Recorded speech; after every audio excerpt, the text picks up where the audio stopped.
Parfois, j'enregistre les calls. Pour réécouter. Le problème, c'est qu'il faut avoir le temps de réécouter. C'est ça. Mais moi-même, je rigolais toujours de là. Tu écoutes, tu enregistres pour voir. Tu vas encore réécouter. Mais il y a des trucs, fois, je fais jamais ça pour des trucs internes. Mais externe sur des gros briefs. Ah. Il y a parfois des subtilités. Ou bien quand on te fait un débrief, et parfois il faut réécouter, tu vois. Bah écoute, en plus, le truc, c'est qu'il est bien avec l'IA de Zoom maintenant, t'as les résumés. Moi, ce que j'aime bien, du coup, tu peux retrouver exactement à quel moment chaque chose est dit. Donc, tu peux retrouver, il te donne le chronogramme et tu sais à quel moment chaque personne a dit quoi. Mais j'ai vu dans le truc même que Cécile nous a partagé là, du conseil sur le Zoom. Quand elle parle, t'as l'écrit, quoi. Ah bon? J'ai pas vu ça. Ah, maintenant, ils font des trucs. Par contre, je vois toutes les équipes qui utilisent des robots dans les réunions, là. Mais, je doute qu'ils utilisent, enfin, je sais pas s'ils réutilisent les résumés moi, en tout cas, j'utilise pour nos réunions de board, les réunions où il y a des décisions. Et donc, tu prends ça, quand tu lis ça. Après, ça m'aide à faire le compte rendu déjà. D'accord. Faire le compte rendu déjà de première base. Et ensuite, des fois, j'ai besoin de me souvenir exactement qu'est-ce qu'on avait donné comme date sur quelle deadline ou quelle date on avait dit qu'on allait revenir vers eux pour envoyer un document. Et l'IA peut te dire, voilà, les documents envoyés. Et Firefly, ça arrive parfois de pas être à une réunion et d'aller lire un STR généré par l'IA. C'est arrivé que 2-3 fois, c'est rare. C'est les réunions genre avec les gros partenaires comme DHL où j'ai pas pu être là. Je reviens et si jamais il y a quelqu'un à la réunion qui a dit quelque chose où mes équipes sont pas certains à 100%. Ça arrive des fois, quelqu'un dit « Ah, il a dit ça » et l'autre dit « Non, il a pas exactement dit ça. » Je dis « Comment il a dit quoi exactement ?» Ah, d'accord. Et là, ça peut arriver que je retourne. Mais donc, par défaut, tout est enregistré maintenant. Chez nous, ouais. Enfin, je demande à tous mes managers ont un Firefly AI. C'est un abonnement annuel. Là. Et donc, du coup, tous leurs meetings, c'est bon?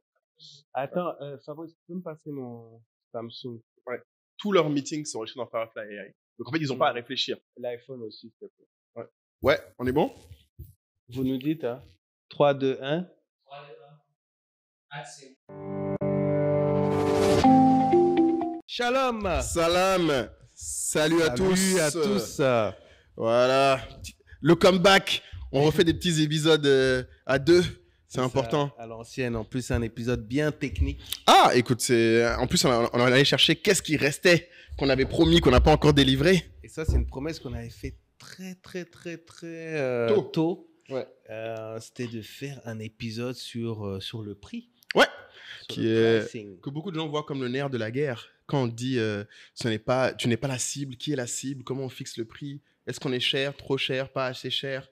C'est ça. Et tu as aussi les cas où les personnes sont dans des situations où ils vendent beaucoup, tout se passe bien. Mais il n'y a pas d'argent. Voilà. C'est Jenny qui nous avait dit ça. Ça avait dit ça, oui, non, ça arrive. Tout le monde disait que c'est super bon, je commande. Et quand elle faisait le bilan, elle s'en sort pas.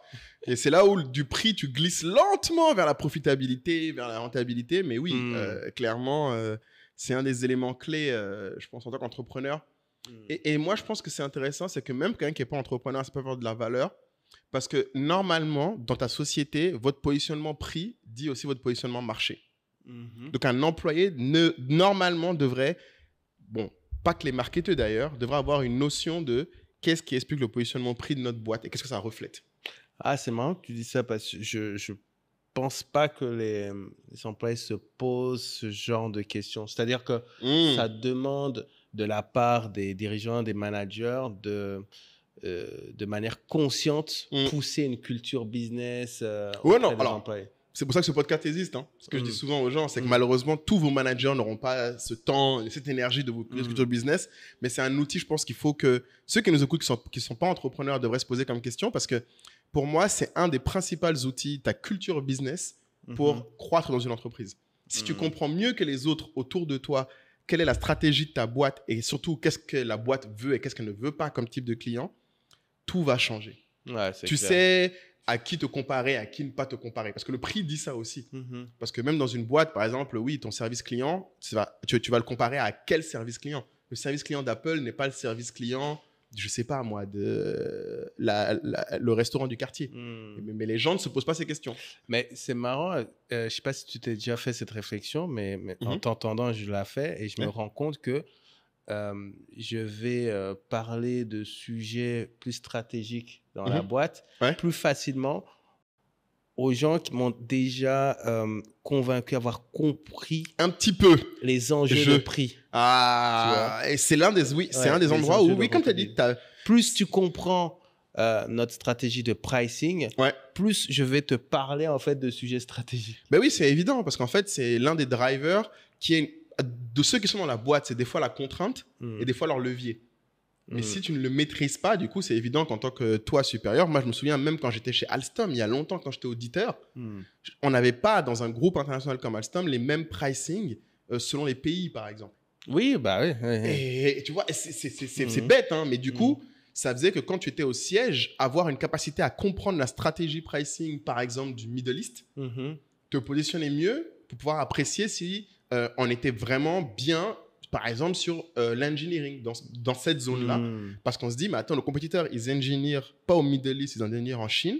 On est plus cher, mais qu'est-ce que les clients du Middle East cherchent?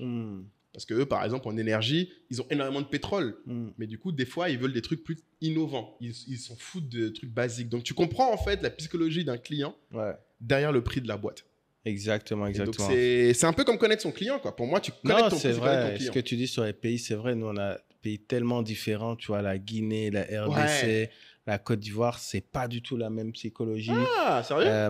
Mais paradoxalement, en termes de coûts, de ressources, les gens seraient tentés de penser oui, tu vas facturer moins cher dans tel pays, mais en même temps la ressource va te coûter moins cher. Mais c'est pas vrai en fait, parce que moins tu as de ressources, plus les ressources très bonnes que nous recherchons coûtent cher. Mais bon, nous on avait prévu de structurer l'épisode d'une manière précise, peut-être commencer de manière globale sur notre rapport au prix, ce qu'on comprend de la définition du prix, être un tout petit peu théorique, mais après rapidement essayer de partager nos expériences. Là, dans forcément des startups, mais également tous les vendeurs qu'il a pu côtoyer, avec qui il a eu de longues discussions sur leur tarif de prix.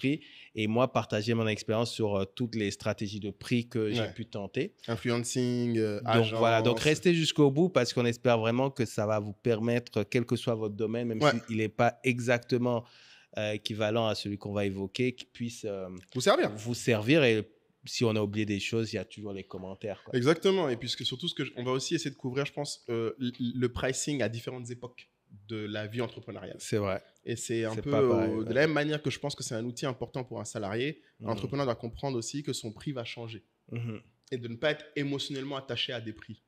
Ça peut arriver. Il faut que tu saches qu'à un moment, quand tu es tout seul, c'est pas le même prix que quand tu as une équipe, c'est pas le même prix que quand tu as maintenant 20, 30, 40. Mais c'est vrai que dans la vie d'un entrepreneur, changer son prix, c'est un truc en haut comme en bas. Non, quel que soit le changement. Il a l'impression que tout le monde l'observe. Exactement. Que tout le monde connaît ses prix exactement au détail. Non, mais c'est un vrai sujet. Et je pense qu'on en parlera. C'est émotionnel, hein, le prix. C'est quelque chose qui est... C'est pour ça que ça se rapproche de la psychologie plus le fixage de prix. Moi, j'avais même pris un coach avec Endeavor en pricing. Spécialiste. Et qui m'avait dit que le pricing est un art. Il n'y a pas de science. Il n'y a pas de science du pricing. Il dit qu'il n'y a pas de méthodo de calcul de pricing.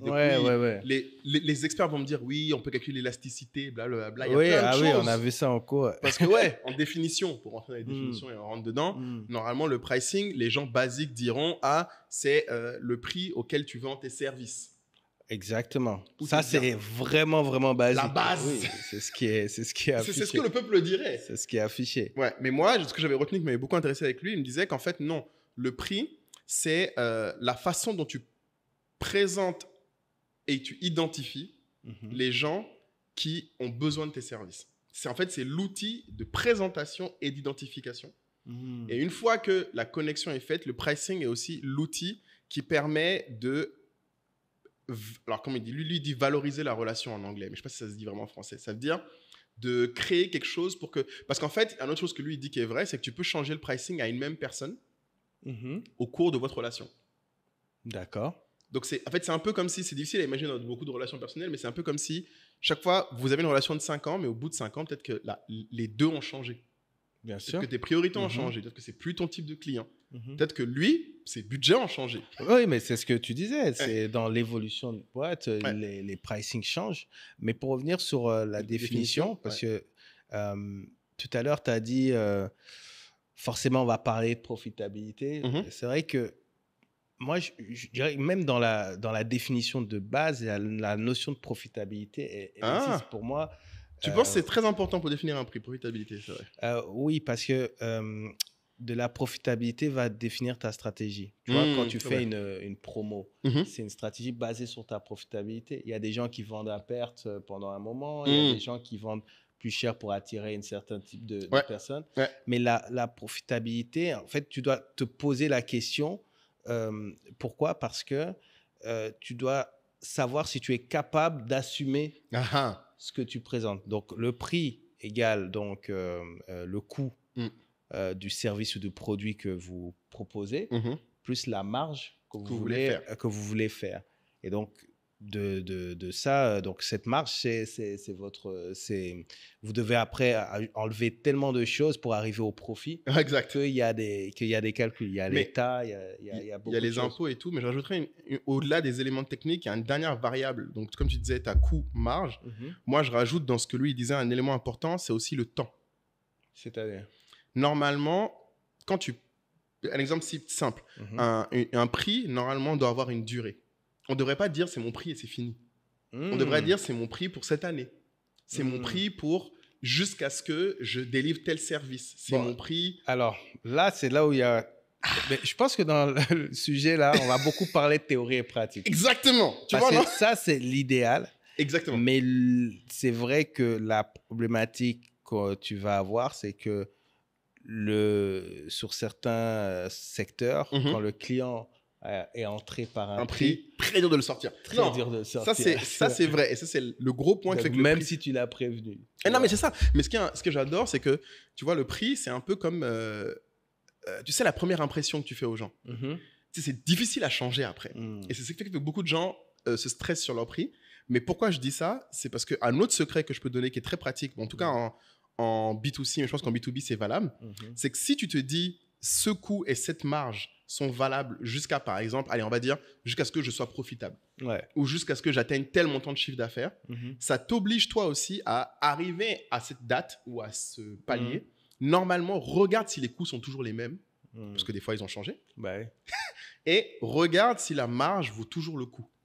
Parce que des fois, ce qui va se passer, c'est que, par exemple, un truc que moi, je dis souvent, c'est que dans certains marchés, moi, il y a des marchés, par exemple, quand nous, on a commencé le service de shipping, on perdait de l'argent sur chaque label que les vendeurs achetaient. Donc, on a pricé en dessous de nos coûts. Mais tu le savais ou tu l'as découvert? Non, je le savais. Ok. C'est-à-dire que quand on a commencé, on savait comment DHL nous facturait un label. Mais le pouvoir du pricing, et c'est ce que je disais tout à l'heure, c'est que nous, on a pris le pricing en se disant, c'est l'outil pour amener les gens à utiliser notre service. Pas juste le côté profitabilité. Et je savais que, par exemple, en Côte d'Ivoire comme au Nigeria, pour que les gens se jettent sur une expédition à moins de 2 kg de DHL, il fallait qu'elle soit à moins de 10 000 francs CFA. D'accord. Mais moi, juste pour préciser, quand je te disais que je lis ça viscéralement à la profitabilité, c'était pas dans le sens où tu dois à chaque prix être profitable. Tu vois, donc je dis, est-ce que tu es capable d'assumer ce que tu proposes? Par exemple, toi, quand tu dis que c'était pas la profitabilité, tu vois, l'objectif, c'est parce que tu peux te le permettre. Pendant un moment. Pendant c'est ça le gros.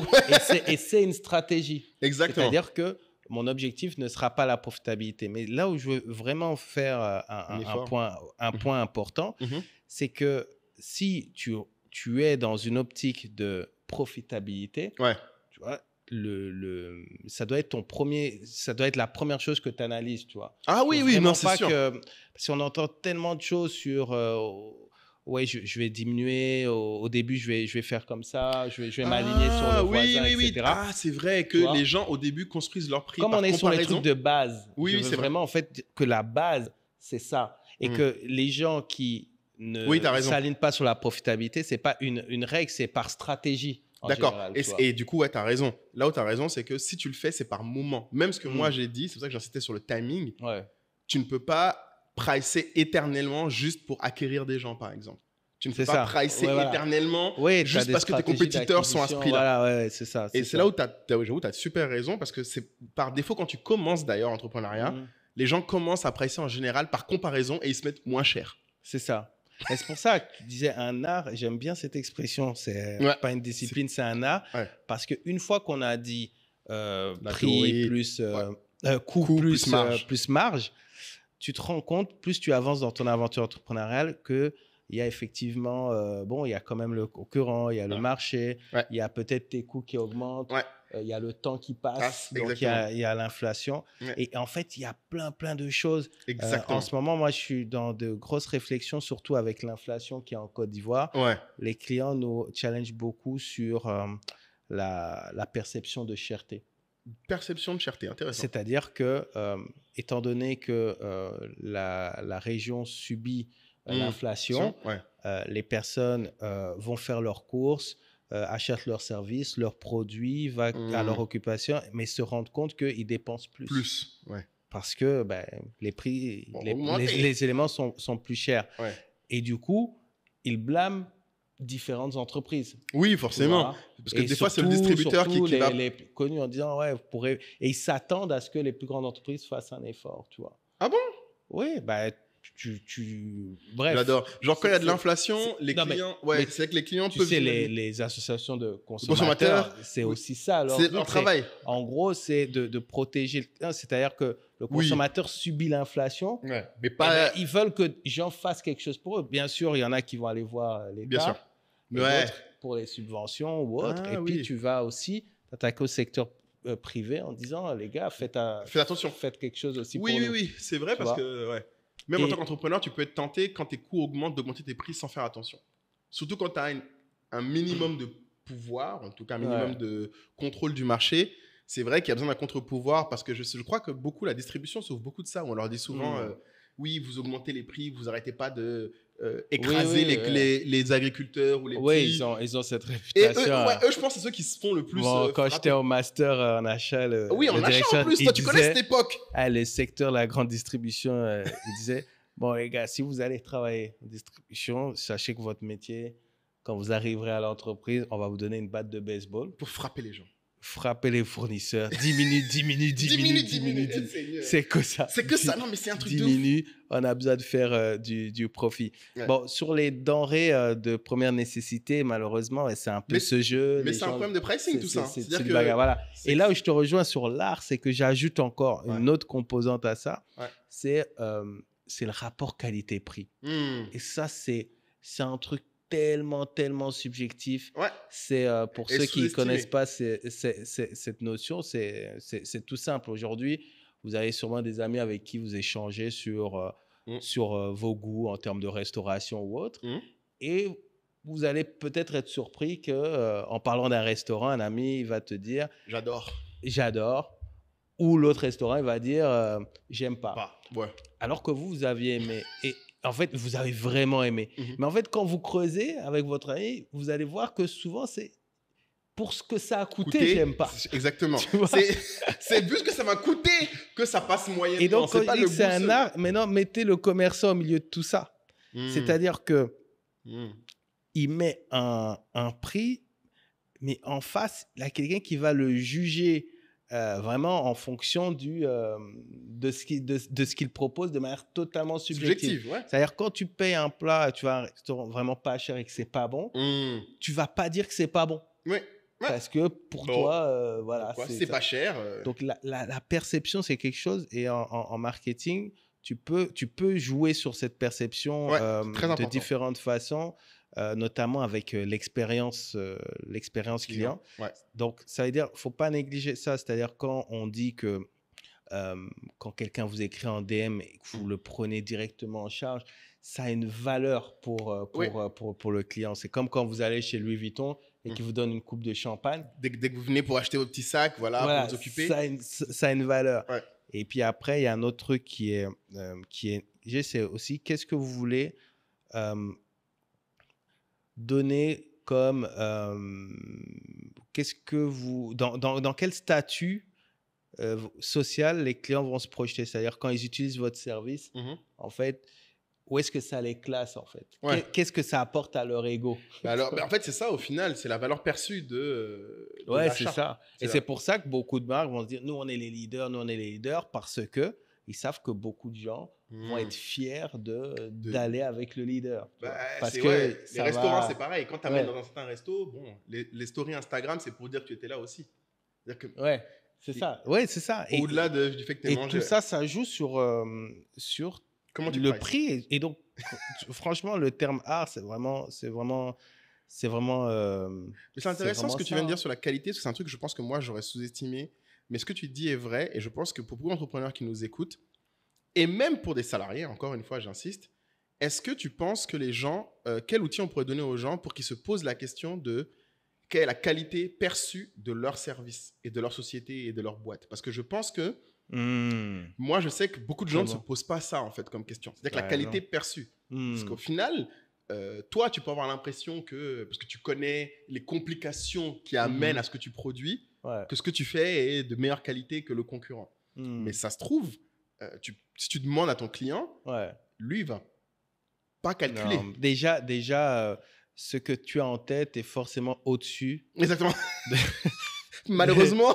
Tu vois, combien de fois tu vas dans un restaurant, tu fais juste une petite remarque au restaurant et tu sens bien que le restaurateur n'est pas du tout d'accord avec ce que tu dis. Ouais, tu vois. parce que lui, il a toute une autre problématique derrière. Ouais, c'est ça. Et ça me rappelle un truc qui est très vrai. Bon, je crois que c'est Steve Jobs qui disait ça, mais je suis même plus sûr que ce soit lui vraiment.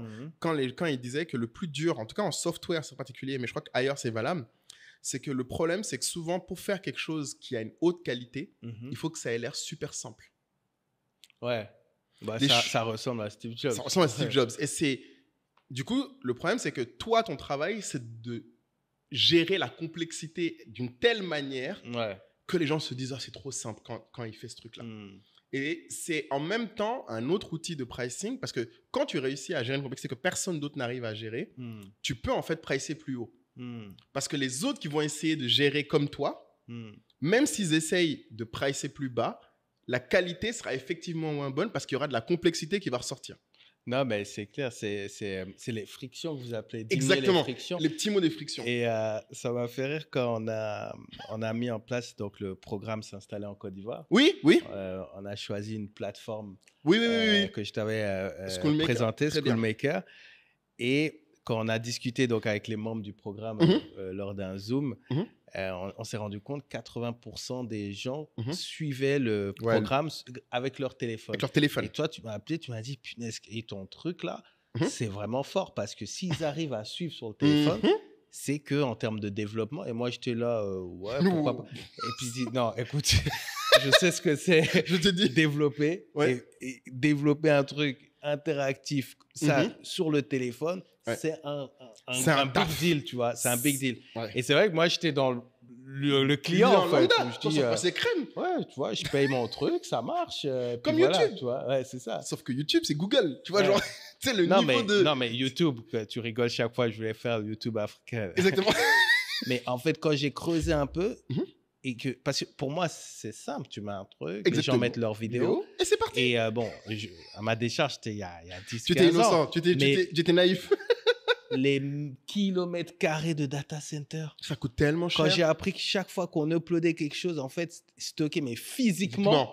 Partout. Tu vois, à l'époque, je me disais, c'est le cloud. Le cloud, quoi. C'est quelque part là-bas et puis ça part. Kilomètres carrés dans les déserts, dans les data centers.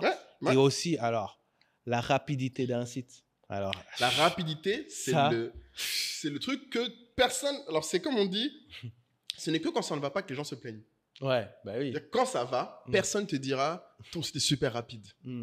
C'est comme, tu vois, comme tu as dit, la Schoolmaker, tout le monde a regardé sur le téléphone. Moi qui suis dedans, je t'ai dit, mon ami, qu'une plateforme te permet de regarder des vidéos comme ça sur téléphone et qu'en même temps, il y a des petits commentaires de temps en temps, des trucs, que ce soit intuitif pour les gens, personne ne t'a fait la remarque. C'est très dur à faire. Parce que quelqu'un qui le fait, moi, je fais ce genre de truc. Je sais la quantité de boulot que ça demande. Et surtout, le problème avec ça, c'est que c'est un métier très ingrat. Tu sais, c'est triste, mais c'est un peu là, tout à l'heure, on a fait l'épisode, tu te souviens, sur la fin du monde. C'est le même métier que les opérateurs de téléphone. C'est que quand Internet ne marche pas que tout le monde insulte les opérateurs de téléphone. Le reste du temps, Ouais. On s'en bat les steaks, on va juste dire c'est cher. Alors qu'en fait, on ne sait pas ce que ça coûte pour maintenir ce truc. Là, les gens ne veut savoir. découvert qu'il y avait des trucs Des dans câbles. l'océan. Ah bon, ouais. Quand même, hein. Ils taffent. Ah oui, quand même. Non, mais c'est terrible. Et c'est vrai parce que eux, par exemple, les opérateurs téléphoniques, notamment, c'est vraiment les gens pour lesquels je pense souvent à ça. Parce que tout ce qui est de l'infrastructure, c'est des métiers où, quand ça va, tout le monde s'en fout. Et tout le monde va causer ton prix. Parce que par définition, on va se dire, ça marche, pourquoi tu fais aussi cher? Donc, posez-vous la question, est-ce que c'est extrêmement simple d'utiliser votre service? Exactement. Est-ce que c'est extrêmement simple d'avoir votre produit, de se faire livrer votre produit et voilà. Ouais. C'est bon, pour après, ça qu'on utilise Anka. Anka, ouais, bon, écoute, moi, c'est la même logique. Je sais que nous... Vous avez déjà développé pour eux, il n'y a pas besoin de... Ben, sur la marketplace, on a eu ce sujet-là. Là, on va rentrer dans l'exemple des produits physiques. Donc, nous, c'était beaucoup vêtements, nourriture, etc. Et on s'est rendu compte très vite, je crois dès les premiers mois de Africrea à l'époque, que en fait, les vendeurs, quand on leur disait vos produits sont chers, ils disaient oui, mais je dois payer les impôts, je dois payer ci, je dois payer ça. Donc, ils ont suivi ta logique, qui était en fait construire de manière à ce que... À l'époque, au début d'Africrea, il faut se rappeler qu'on avait beaucoup de gens en France, auto-entrepreneurs, qui donc faisaient ça pour avoir des profits, évidemment, et qui surveillaient de très près leurs marges. Ce qui était terrible, c'est qu'eux, ils étaient mécontents parce qu'on devait les comparer de facto à deux autres types de personnes. Les gens en Afrique, qui évidemment n'avaient pas les mêmes problèmes, donc faisaient des prix complètement différents. Ouais. Et une autre catégorie de gens qui étaient les gens qui ne faisaient pas eux-mêmes les trucs manuellement, qui les achetaient sur Alibaba, AliExpress ou ailleurs et qui les revendaient. Donc, chacun de nos types de clients avait une logique de pricing complètement différente. Les gens qui achetaient-revendaient priçaient purement concurrence. Parce qu'ils savaient qu'ils achetaient tellement peu cher que leur travail était juste d'être moins cher. Les gens qui faisaient eux-mêmes avaient une pure logique amortissement de leur temps. Passer à faire la boucle d'oreille, passer à faire le vêtement. Et ceux qui faisaient en Afrique, leur seule problématique était une logique pure chiffre d'affaires. Donc, à la limite, ils ne savaient même pas s'ils gagnent de l'argent ou pas. Ils faisaient juste vendre. Donc, les trois avaient des environnements, des logiques complètement différentes. Et c'était un peu, du coup, compliqué pour nous, en tant que marketplace, d'assurer un certain... Parce que du coup, tu voyais des robes à 400 € et des robes à 40 €. Et les gens nous disaient, mais attendez, on ne peut pas les mettre à côté. Donc, tu vois, dans le pricing, il y avait aussi la question du positionnement. Ah oui, déterminant. Et les gens commençaient à nous dire, ouais, mais attendez, on peut nous mettre tous à côté en même temps, faites des zones séparées, comparées. Donc, je me souviens à l'époque, on a fait un test où on mettait les produits les plus chers dans une sous-partie du site différente des autres. Et ce qui s'est passé, c'est que les gens qui faisaient des produits plus chers ont commencé à vendre moins. Et à avoir moins de trafic. Ah, parce qu'ils avaient du trafic qui venait par les prix moins chers. Et c'est ce que j'essaie d'expliquer souvent aux gens, c'est que même si tu as un pricing différent, essayer d'avoir des produits peut-être de toute proche, ou en tout cas, il faut que tu te poses la question, qui est ton client? Et c'était ça le problème qu'ils avaient tous. Et c'est ça qui m'a amené à l'outil après que nous, on a eu donc avec le livre blanc de commencer à se dire, mais en fait, c'est qui vos clients? Et on s'est rendu compte qu'en fait, ils n'avaient pas les mêmes clients. Sauf qu'eux ne le savaient pas. Et les clients eux-mêmes, des fois, et c'est ce que j'ai dans la qualité perçue, des fois, le client se lui demande, il ne sait même pas lui-même ce qu'il cherche particulièrement. Tu dis à quelqu'un, tu vas acheter de la mode africaine, elle va dire, ah oui, j'en ai besoin pour un événement. Mais elle ne sait pas d'elle-même, forcément, elle va dire, bon, j'ai un budget de temps, non. Mais en fait, certaines d'entre elles, quand elles voient certains produits, par exemple, elles peuvent se dire, ah, je veux juste prendre une robe africaine parce que c'est juste l'été, j'ai envie de prendre un petit truc à 40 €. Elles viennent pour 40 €, mais après, elles voient une autre robe là, à 200 € où elles se disent, j'ai un mariage en fait dans 2 mois, ça là, ça peut faire mon affaire. Et elles n'étaient pas venues pour ça. Mais du coup, ce que j'essaie d'expliquer souvent aux gens, c'est que chaque logique de pricing se tient. Le gros problème, c'est qui est ton client à ce moment-là. Est-ce que tu dirais que le pricing peut être un facteur de mort d'une boîte? Ouf, oui. Surtout, moi, je pense que la mort... Si tu t'entêtes. La plus fréquente des morts par pricing, pour être très honnête pour moi, c'est quand tu prices trop pas cher. Oui, bon, là, on en revient au même problème. C'est qu'en fait, à mon avis, tu meurs plus comme ça, parce que ce qui se passera, c'est que l'entrepreneur aussi ne voit pas... Le pricing aussi dicte à une autre chose, c'est la consommation de ton énergie. Ouais, bien sûr. Et ça, c'est très dur quand tu es entrepreneur, surtout au début, de te rendre compte que c'est ton capital numéro 1. C'est sur quoi tu mets ton temps et ton énergie. Mais chez les consultants et infopreneurs, il y a quand tu es solopreneur, eux, ils se passent beaucoup le mot de... parce que tu vends ton temps, tu vends ta personne, tu es seul, tu as un certain prix, tu rentres sur le marché. Il y a une règle, c'est qu'à partir du moment où tout ton planning est pris, et tu dois commencer à augmenter ton prix. Ah, intéressant. Donc du coup, tu vas attirer une autre type de clientèle. Tu vas te servir de ton expérience passée, etc. Et tu montes petit à petit. Mais le problème, c'est que, encore une fois, pour des raisons qu'il faudrait peut-être discuter plus en profondeur, mais les gens parfois ont du mal à augmenter. Il y a sûrement le syndrome de l'imposteur, il y a sûrement c'est tout ça à qui je suis pour augmenter. Tu vois, et en plus, si tu as eu du succès à un prix, c'est dur de l'augmenter. Ouais, voilà. C'est comme si tu repartais à zéro, tu vois, dans une autre cour. Alors que on voit tous les jours, quand je dis on voit tous les jours, peut-être pas de près, mais même dans les documentaires, on voit qu'il y a des gens qui payent des chambres d'hôtel à 40 000 euros la nuit. Donc, en fait, quel que soit le prix, il y a une cible. Mais c'est vrai, moi, je pense que ce qui fait peur, c'est que les gens se rendent compte que les clients qu'ils ont eu jusqu'ici, qui connaissent, qui constituent peut-être leur communauté, leur base, ne sont pas ceux qui vont l'accompagner dans l'autre. Mais tu peux créer une autre offre aussi. Exactement. Et ben là, ou d'autres vont jusqu'à créer une autre marque, une autre entreprise pour adresser ça. Ouais, c'est vrai. Petite pause. Alors, je vous ai déjà dit avant que si vous regardez ce podcast, c'est que d'une manière ou d'une autre, vous êtes des gens ambitieux. Et on aime les gens ambitieux. Et je pense que vous savez l'importance de l'entourage. On en a parlé sur tous les formats. Mais souvent, on vous parle du groupe Telegram. Je pense que vous ne réalisez pas ce que c'est. Vous pensez que c'est juste un groupe WhatsApp comme un autre. Pourquoi payer pour rejoindre un groupe WhatsApp avec des gens que vous ne connaissez pas? Déjà, un truc qui est important pour moi à saisir, c'est que bien sûr, il y a accès à Kayi et à moi. Et c'est pas un groupe WhatsApp où genre on vient une fois toutes les semaines. Tous les jours, quasiment, on y est, on discute, on échange avec les gens et pas que sur le podcast. Et je pense que c'est important qu'on vous montre le groupe. Donc, vous allez voir, dans ce groupe, il y a plusieurs channels. Donc, le plus évident, évidemment, c'est le channel Le Podcast où il y a les feedbacks, les extraits, les avis des gens et les discussions autour du podcast. Ça, c'est évident. Mais le channel dont on ne parle pas assez, je trouve, c'est le quartier, qui est le channel le plus actif et le plus dynamique où, en fait, on parle de l'actualité en temps réel. Et tout le monde apporte sa vision. Et vous allez être surpris. Vous allez avoir des médecins qui vont ferrailler avec des étudiants. Vous allez avoir des experts des cultures mèmes qui vous mettront des mèmes de haut niveau avec des personnes qui, en fait, ne savent même pas qu'est-ce que veut dire un mot en Uchi, comme moi. Donc, il y a un peu de tout. On apprend de façon large sur l'Afrique avec un grand A et surtout sur une Afrique avec un grand A ambitieuse. Et quand vous sortez du quartier, là, je vous ai sorti le quartier, vous verrez, il y a le book club. Il y a pas mal d'autres choses, les side missions, il y a pas mal d'autres choses que vous pouvez faire, notamment le travail de créer une vraie communauté d'excellence. Et c'est ça qu'on voudrait réussir à accomplir. Et quand on pense à tout ça, franchement, les gens, 150 €, c'est pas grand-chose. Vous-même, vous savez. Si on vous dit que pour 100 000, vous pouvez être dans un groupe de gens qui parlent autant d'investissement à la BRVM que du dernier Congosa autour de Emma Loès, est-ce que c'est pas intéressant? Vous-même, faut voir. Ça vaut le coup. Et surtout, ce que je pense qui est important, c'est que vous ne vous préoccupez pas trop de quel est l'intérêt immédiatement. La question, c'est est-ce que pour 100 000, si vous pouviez avoir l'occasion de parler plus souvent à Kayi et à moi, de ce que vous pensez de l'actualité, de ce que vous voulez, est-ce que ça vaut pas le coup? Je pense que oui. Donc, vous cliquez dans le lien, vous mettez la CB et rendez-vous dans le groupe Telegram. Et tu as raison. Du coup, quand on pose la question comment augmenter son prix, qui est une question que beaucoup de gens se posent, l'une des premières solutions, comme tu dis, c'est créer une nouvelle marque, créer un nouveau produit. En SaaS, on a une autre technique que je pense que d'ailleurs même les gens de B2B peuvent appliquer, mais tu me diras si vous l'avez déjà fait. C'est normalement, tu n'es pas obligé de pricer pareil tes nouveaux et tes anciens clients.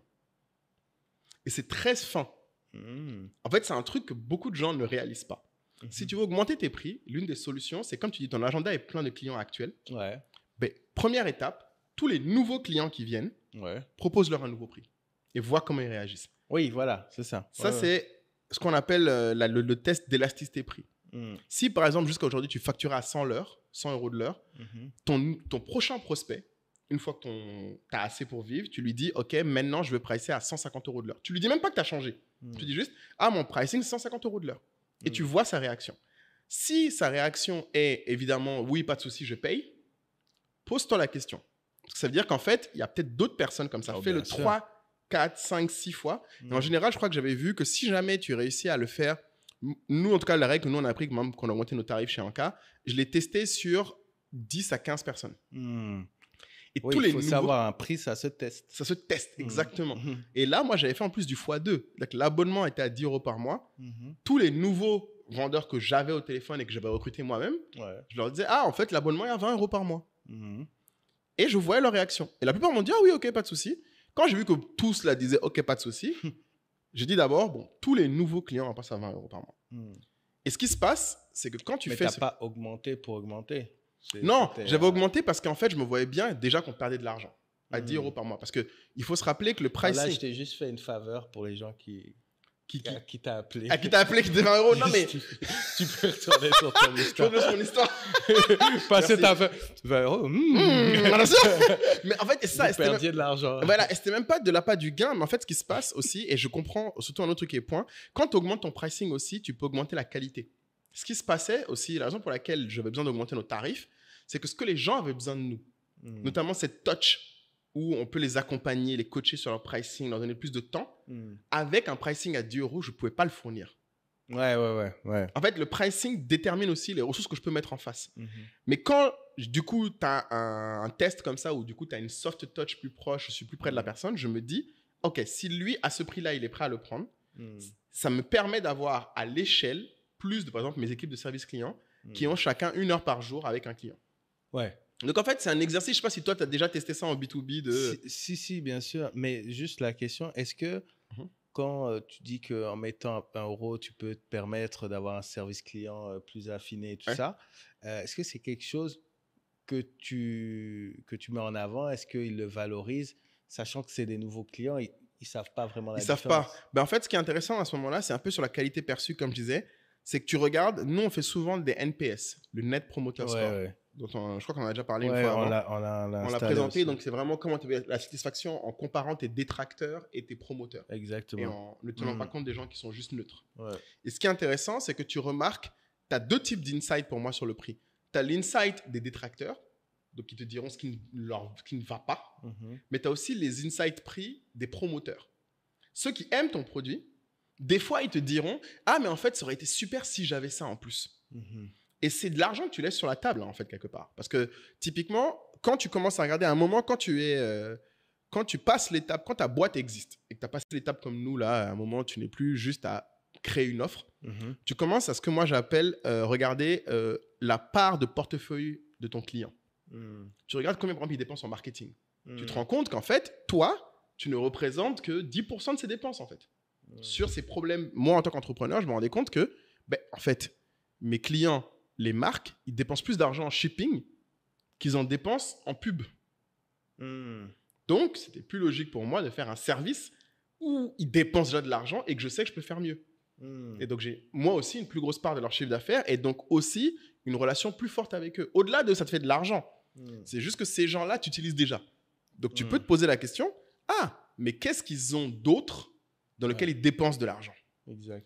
Donc, c'est pour ça que, par exemple, tu as des fois des gens qui font des restaurants, après rajoutent des cocktails. Tu vois, c'est comme tu as dit, ça peut être des produits supplémentaires, qui est l'autre solution, ou sinon, des fois, c'est juste que ton produit existant, si, par exemple, tu te rends compte que l'alternative à toi, ton concurrent, nous, dans notre occurrence, c'était, je regardais PayPal beaucoup. Si tu demandes à quelqu'un de dire combien coûte PayPal, personne ne sait jamais. Les gens ont l'impression des fois même que c'est gratuit. Mais en fait, ça coûte cher PayPal parce que l'une de leurs façons de pricer, c'est quand tu envoies de l'argent dans la même monnaie, ça va. Mais là où ils te tapent, c'est dès que tu essaies d'envoyer dans une autre monnaie, ils ont des taux de change complètement différents. Et nous, c'est l'essentiel de notre activité, c'est que de l'intermonnaie. Et donc là-dedans, les gens ne se rendaient pas compte qu'ils payaient super cher. Et donc, par simplicité, tu vois, ils ont rendu simple le fait d'envoyer de l'argent, ils prennent de l'argent au-dessus. Et donc, c'est aussi ton travail en tant que... Quand tu fais le pricing, comme tu avais dit, il y a vraiment, regardez, toute la chaîne de valeur. En te disant, OK, en fait, la personne qui, à ce moment-là, me paye ce service-là, ton compétiteur là-dessus, quelqu'un d'autre qui l'utilise, lui, qu'est-ce qui fait qu'il réussit à pricer à ce prix-là? Pourquoi il s'en sort à ce prix-là? Attention, des fois, les gens juste perdent de l'argent. Justement, sur la comparaison, ça, c'est attention à la comparaison, surtout quand on veut fixer les prix, parce que vous ne connaissez pas la structure de coût de l'autre concurrent. C'est-à-dire que le gars, vous avez votre pizzeria, il a une pizzeria, il fait des prix peut-être plus compétitifs, mais en creusant un peu, vous allez peut-être savoir qu'il ne paye pas de loyer. Il ne paye pas de loyer. Ça se trouve, exactement. Le loyer, par exemple, c'est un bien qu'il a récupéré, dont il a hérité. Et tu vas rentrer chez toi, tu vas te prendre la tête. Tu vas te dire, mais comment il fait pour s'en sortir à 9 euros? Moi, je suis à 12. Je suis pas bon. Ça veut dire que non, parfois, il faut se concentrer sur ces chiffres. Si vous n'êtes pas sûr, prenez un consultant. Exactement. Qui va analyser votre profitabilité, voir ce qui est faisable. Mais il ne faut pas toujours se prendre la tête. C'est pour ça que la qualité perçue est un indicateur numéro 1. Parce que sinon, sur la concurrence... Oui. Mais déjà, l'une des premières règles sur le pricing, ne changez jamais votre prix pour un concurrent. Même pas pour 2. Il faut, de manière générale, ce qu'il faut toujours se dire, pour rappeler, on a déjà dit à l'époque concurrence. Un concurrent, c'est quelqu'un qui vous prend des clients. Exactement. Soyons clairs. C'est pas quelqu'un qui fait un truc qui ressemble. C'est ce que je disais tout à l'heure sur les robes faites par différentes créatrices. Elles n'étaient pas concurrentes, en fait. Elles n'ont pas le même pricing, pas le même produit. Donc, quand quelqu'un, oui, comme tu dis, on prend la pizzeria, le gars fait les mêmes pizzas que toi, mais lui, il les fait moins cher, lui seul suffit pas. Regarde les autres pizzerias du quartier. Essaie de regarder, comme tu dis, prends un consultant qui s'y connaît dans les pizzerias, compare les pizzerias dans le pays.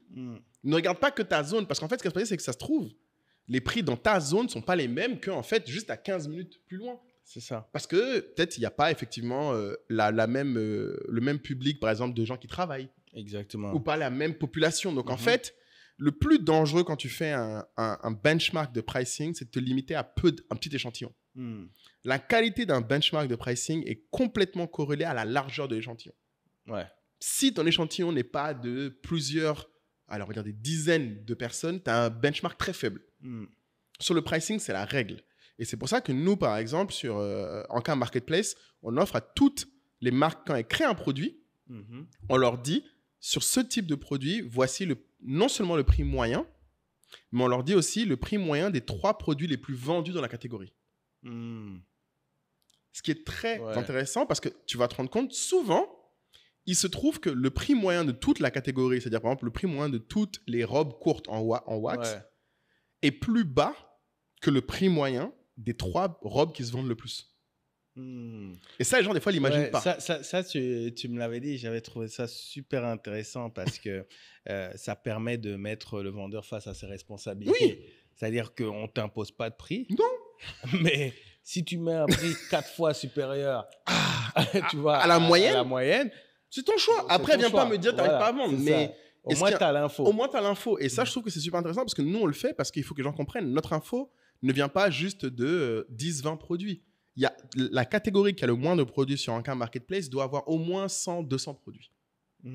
Les robes, par exemple, dont je parle, les robes courtes, il y en a plusieurs dizaines de milliers. Et surtout, ce qu'il ne faut pas oublier, c'est que nous, on a les données qui évoluent en temps réel. Donc, à chaque fois que quelqu'un met des nouvelles robes, on sait te dire si les prix changent. Et cette info même, c'est-à-dire que le prix, par exemple, un truc que j'ai remarqué, les robes longues se vendent moins cher en été qu'en hiver.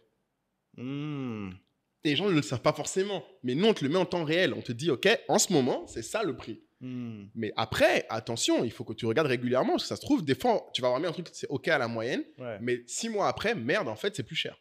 Donc, un autre truc qui est vrai sur le pricing et sur le benchmark, c'est que c'est, encore une fois, je pense, dans la notion de prix, ce que j'aimerais vraiment que les gens retiennent, c'est que c'est aussi dans le temps. C'est limité dans une géographie et limité dans un temps. Donc, en fait, c'est limité à une clientèle et limité à un moment. Nous, on l'a abordé effectivement dans un premier temps, le pricing sur... j'essaye de me souvenir, mais c'était très lié soit à la concurrence ou alors j'avais à l'époque une autre stratégie qui consistait comme c'était un service donc du consulting. Je faisais un calcul de ce que ça leur coûterait s'ils employaient des personnes pour faire le service. Et donc, j'essayais de proposer un prix où, dans le cas où ils faisaient ce calcul, c'était forcément mieux intéressant. Pour, voilà. C'est super intéressant. Ce que tu as fait, c'est un calcul de qualité perçue. Voilà. C'est le coût perçu d'ailleurs. Parce que, après, eux, normalement, ils ont les charges sociales, ils ont, ils ont tout ça en top. ils ont tout ça. Ouais. C'est-à-dire que c'est pour ça qu'autant d'entreprises prennent du consulting. C'est parce que eux, s'ils embauchaient tous ces gens-là, ça leur ferait une charge salariale énorme. Très, très, très élevée, difficile à justifier auprès des actionnaires, etc. Donc, tu fonctionnes comme ça. Et là où je suis d'accord avec toi, où c'est le temps est une donnée super importante, c'est que après, dans le temps, ce qui se passe, c'est que toi, pour affiner, tu prends des nouveaux outils. Exactement. Tu vois, tu formes les gens. Tu formes les gens, tu vois, tu évolues. Et donc, du coup, tu as tes coûts qui augmentent. Et tu arrives à un moment donné où, comme ce que disait Jenny, tu te rends compte que c'est plus forcément intéressant, tu vois. Et donc, le vrai shift, c'est quand on a pris le modèle des cabinets de conseil. Oui, tu en avais parlé là, quand la team Accenture est venue te renforcer. Entouré un peu d'anciens d'Accenture et le modèle aussi de ce qui se fait dans les cabinets d'avocats, c'est le taux horaire, le taux journalier. C'est-à-dire dans le service qui est vraiment, vraiment important, c'est que vous devez savoir dans votre entreprise quelles sont les personnes que vous pouvez facturer. Parce que ce que vous vendez, c'est des jours. Exactement. C'est du service, c'est des jours. Donc, vous devez savoir quelles sont les personnes que vous pouvez facturer. Parce que ce qui se passe, c'est qu'au début, vous vendez, vous pouvez vendre votre associé, une recrue. Mais après, quand vous avez un responsable financier, lui, vous ne pouvez pas le vendre sur une mission. Responsable ressources humaines, trésorerie, etc., etc. Le loyer, tu ne vas pas le vendre dans la mission. Voilà, le loyer. Donc du coup, dans le coût de chaque personne, donc vous calculez le coût de chaque personne, mais dans ce coût, il n'y a pas que son salaire. Il y a son salaire, il y a les charges sociales, il y a son assurance, il y a tout ce que vous donnez pour tout ce qui est maladie. Et vous avez également une partie des charges fixes. Exact. Parce que pour cette personne, vous payez Internet, vous payez l'électricité, etc. Vous payez le loyer, Et donc là, vous commencez à avoir une idée de ce que vous coûte réellement chaque personne. Et donc maintenant, en fonction, là où le raisonnement a changé, c'est qu'avant, on raisonnait à comment satisfaire le client d'un point de vue comment prix. le convaincre, Et maintenant, on réfléchit à comment atteindre notre objectif. Exactement. Donc, à partir de ces coûts-là, maintenant, on va appliquer une marge qui va nous permettre donc de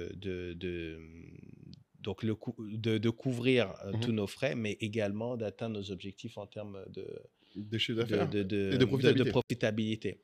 Donc, du coup, tu as une marge standard pour tout le monde ou vous faites des marges différentes par industrie, par pays? Alors, non.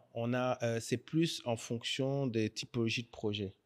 Intéressant. Voilà. Mais donc, vous, c'est par type de service. C'est vrai que vous avez beaucoup de services. Oui, c'est par type de service parce que on a plusieurs services. Et donc, moi, j'ai testé tellement de business models. C'est intéressant, ça. Je me suis rendu compte que tu ne peux pas faire la même chose. Tu ne peux pas appliquer, par exemple, la même commission selon que tu fais une campagne d'influence. Selon que tu fais un accompagnement stratégie, ce n'est pas la même chose. Parce que, en fait, ce qui, en général, est le différenciant dans le taux de marge que tu vas mettre, ça va être le niveau d'incertitude que tu as sur un projet. Tu vois, donc, sur le résultat final pour le client. C'est ça. Et donc, parfois, il y a des gens qui disent, mais c'est juste une prestation de 3 semaines, 1 mois. Et en fait, je leur explique que plus c'est court, en fait, plus c'est cher. Parce que vous avez moins de temps de tester, moins de temps d'ajuster. Donc, c'est vrai. Quand tu as s'il y a de la casse, tu peux pas réparer. Il y a trop de risques, en fait, dans un truc. Et donc, sur un projet plus long, là, tu peux avoir une marge moins grande parce que tu as le temps d'ajuster certaines choses. Tu peux t'organiser, tu sécurises certaines choses. Mais par exemple, si tu dois faire, par exemple, ceux qui sont dans le pur marketing digital, la performance, eux, comment est-ce qu'ils fonctionnent? Ils vont te dire, OK, je vais faire passer ta pub sur telle audience, telle audience, etc. Tu as un budget de combien? 10 000 €? OK.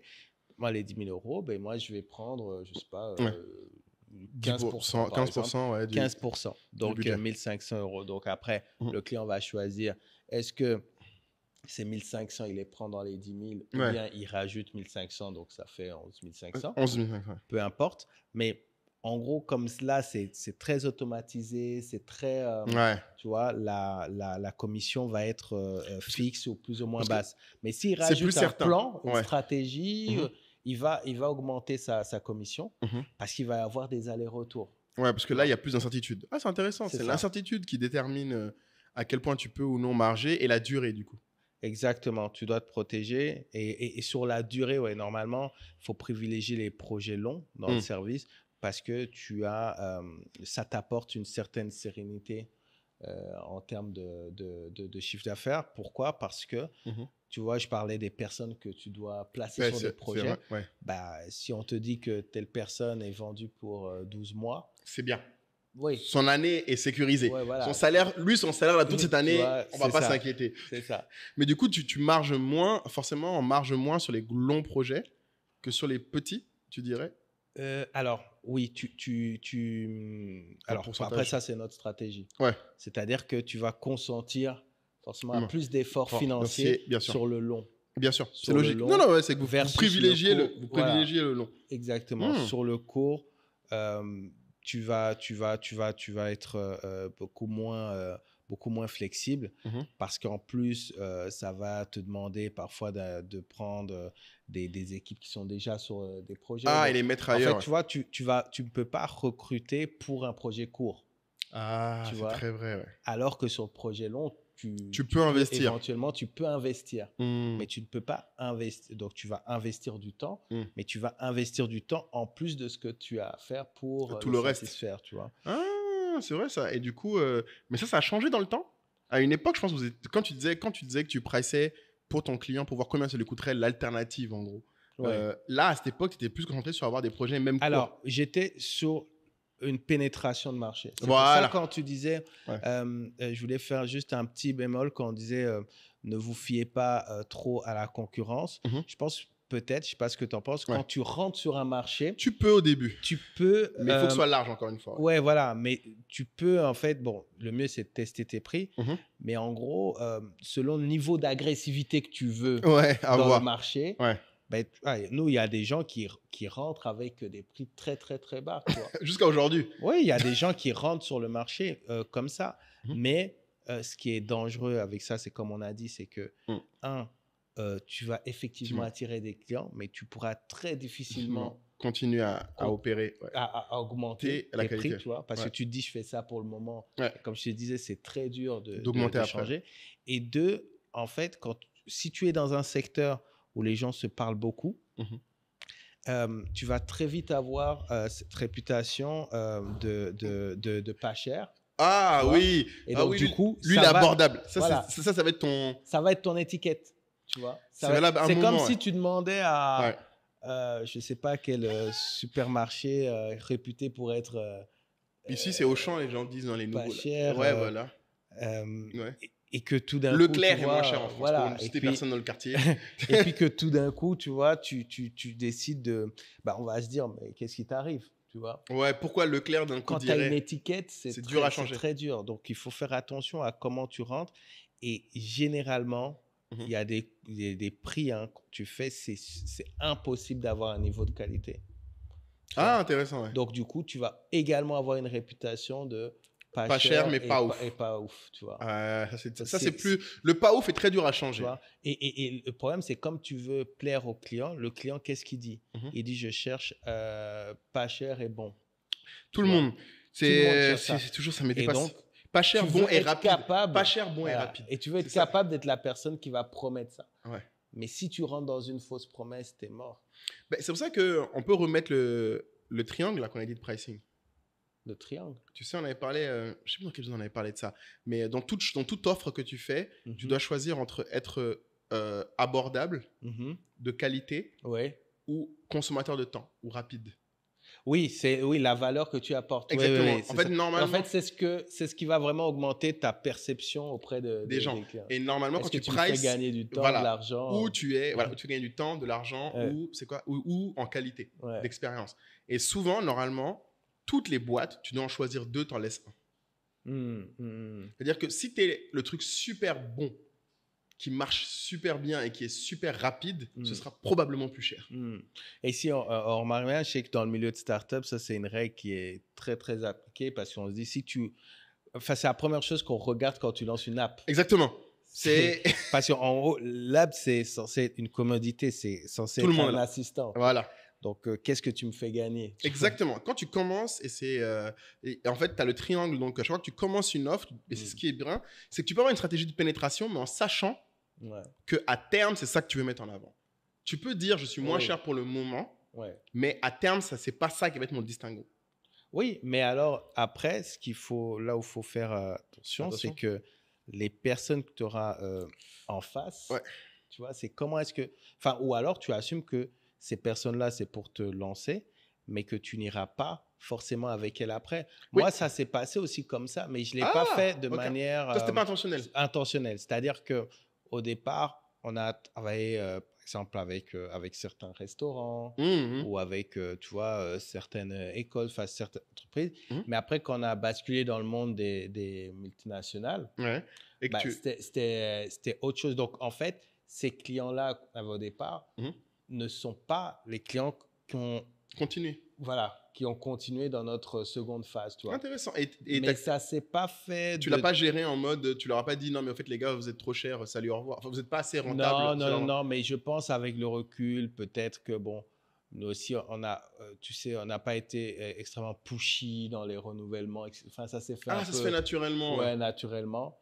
Parce qu'à un moment donné, tu es plus pushy sur là où tu veux aller. Ouais, là où tu veux aller.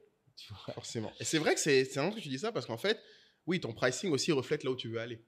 Ouais, c'est vrai. Ton ambition. Ton ambition. Et c'est souvent ce que je dis aux gens. C'est ça que je te disais que les gens ont beaucoup de mal à changer leur prix. Mais en fait, il faudrait, c'est un peu comme quand on disait à l'époque, il faut que tu te fixes un taux horaire que tu veux atteindre. Ouais, toi déjà personnellement. Personnellement, mais même en tant qu'entrepreneur, quand tu lances ta société, je dis souvent aux gens, c'est OK d'avoir une stratégie, mais mets-toi une durée. Et après, pose-toi la question, à quel moment j'augmente? Parce qu'en fait, à un moment, il faut que tu justifies ton augmente. Moi, je me souviens que, par exemple, nous, on a augmenté nos prix, je ne sais pas combien de fois dans notre histoire, mais on l'a fait de toutes les façons possibles imaginables. C'est-à-dire que, je pense, quand on a commencé la première version d'Africrea avec Luc, je me souviens, les gens ne savent pas ça, mais sur la toute première version d'Africrea en 2016, au 30 mars 2016, quand tu as acheté sur Africrea, pendant 2 mois, on facturait même pas les vendeurs. On a lancé la plateforme, on n'avait même pas encore fini de développer les commissions. Parce qu'on voulait tester tout de suite la valeur de l'offre qu'on avait, parce qu'on avait un autre site avant qui était pourri, on avait mis un nouveau site, on voulait d'abord voir, et la priorité était que les gens fassent des transactions. Mais tu vois, sur les marketplaces, je ne sais même pas si je t'ai déjà dit ça, mais j'avais pendant des semaines beaucoup étudié le sujet marketplace. Ah bon? Ouais. Pourquoi déjà? Tu voulais faire une marketplace sur quoi? C'était à l'époque d'influencing? Non, même pas. Ouais, peut-être. Peut-être à l'époque de Tina. Du projet technologique d'influence. Parce qu'il y avait une question qui revenait toujours quand on parlait de marketplace. C'était, OK, mais si Monsieur A et Madame B t'ont mis en contact via ton application, s'ils se connaissent après, pourquoi ils auraient besoin de toi? Ils reviennent de toi, exactement. Et chaque fois, c'était la question, tu te souviens de coiffeuse afro? Ma coiffeuse afro, ben, ils sont encore là. Oui, il y avait encore là, etc. Et Airbnb. Sur le service, c'est un peu plus violent que sur le bien. Mais c'est vrai que sur les marketplaces de service, c'est la première question. Surtout sur le service, c'est la première question. Parce que ça nous est même tous arrivé de bien s'entendre avec un Uber et puis finalement, on prend son numéro et puis au revoir. Donc, tu te dis, mais c'est vrai... finalement, je suis qu'une commodité. Et j'avais été très loin. J'avais trouvé, je crois, un blog qui était spécialisé sur les business des marketplaces. Et cette question était posée. Il avait bien répondu, le type. En général, la réponse est assez simple sur les marketplaces. De manière générale, sur le monde de la commission. C'est qu'en fait, il y a 2 critères qui déterminent si jamais une commission est un modèle valable. Un, il faut que les 2 parties, aient des besoins suffisamment fréquents ou de type où l'autre ne peut pas toujours assurer.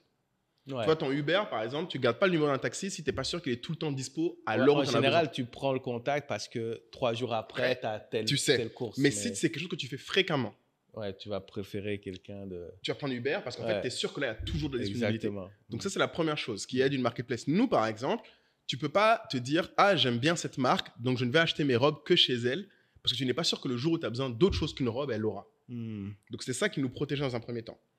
Après, l'autre aspect qui est très vrai dans une marketplace, c'est que normalement, il faut que tu décides lequel des deux parties est celle qui te rémunère et celle dont tu as besoin pour attirer l'autre partie.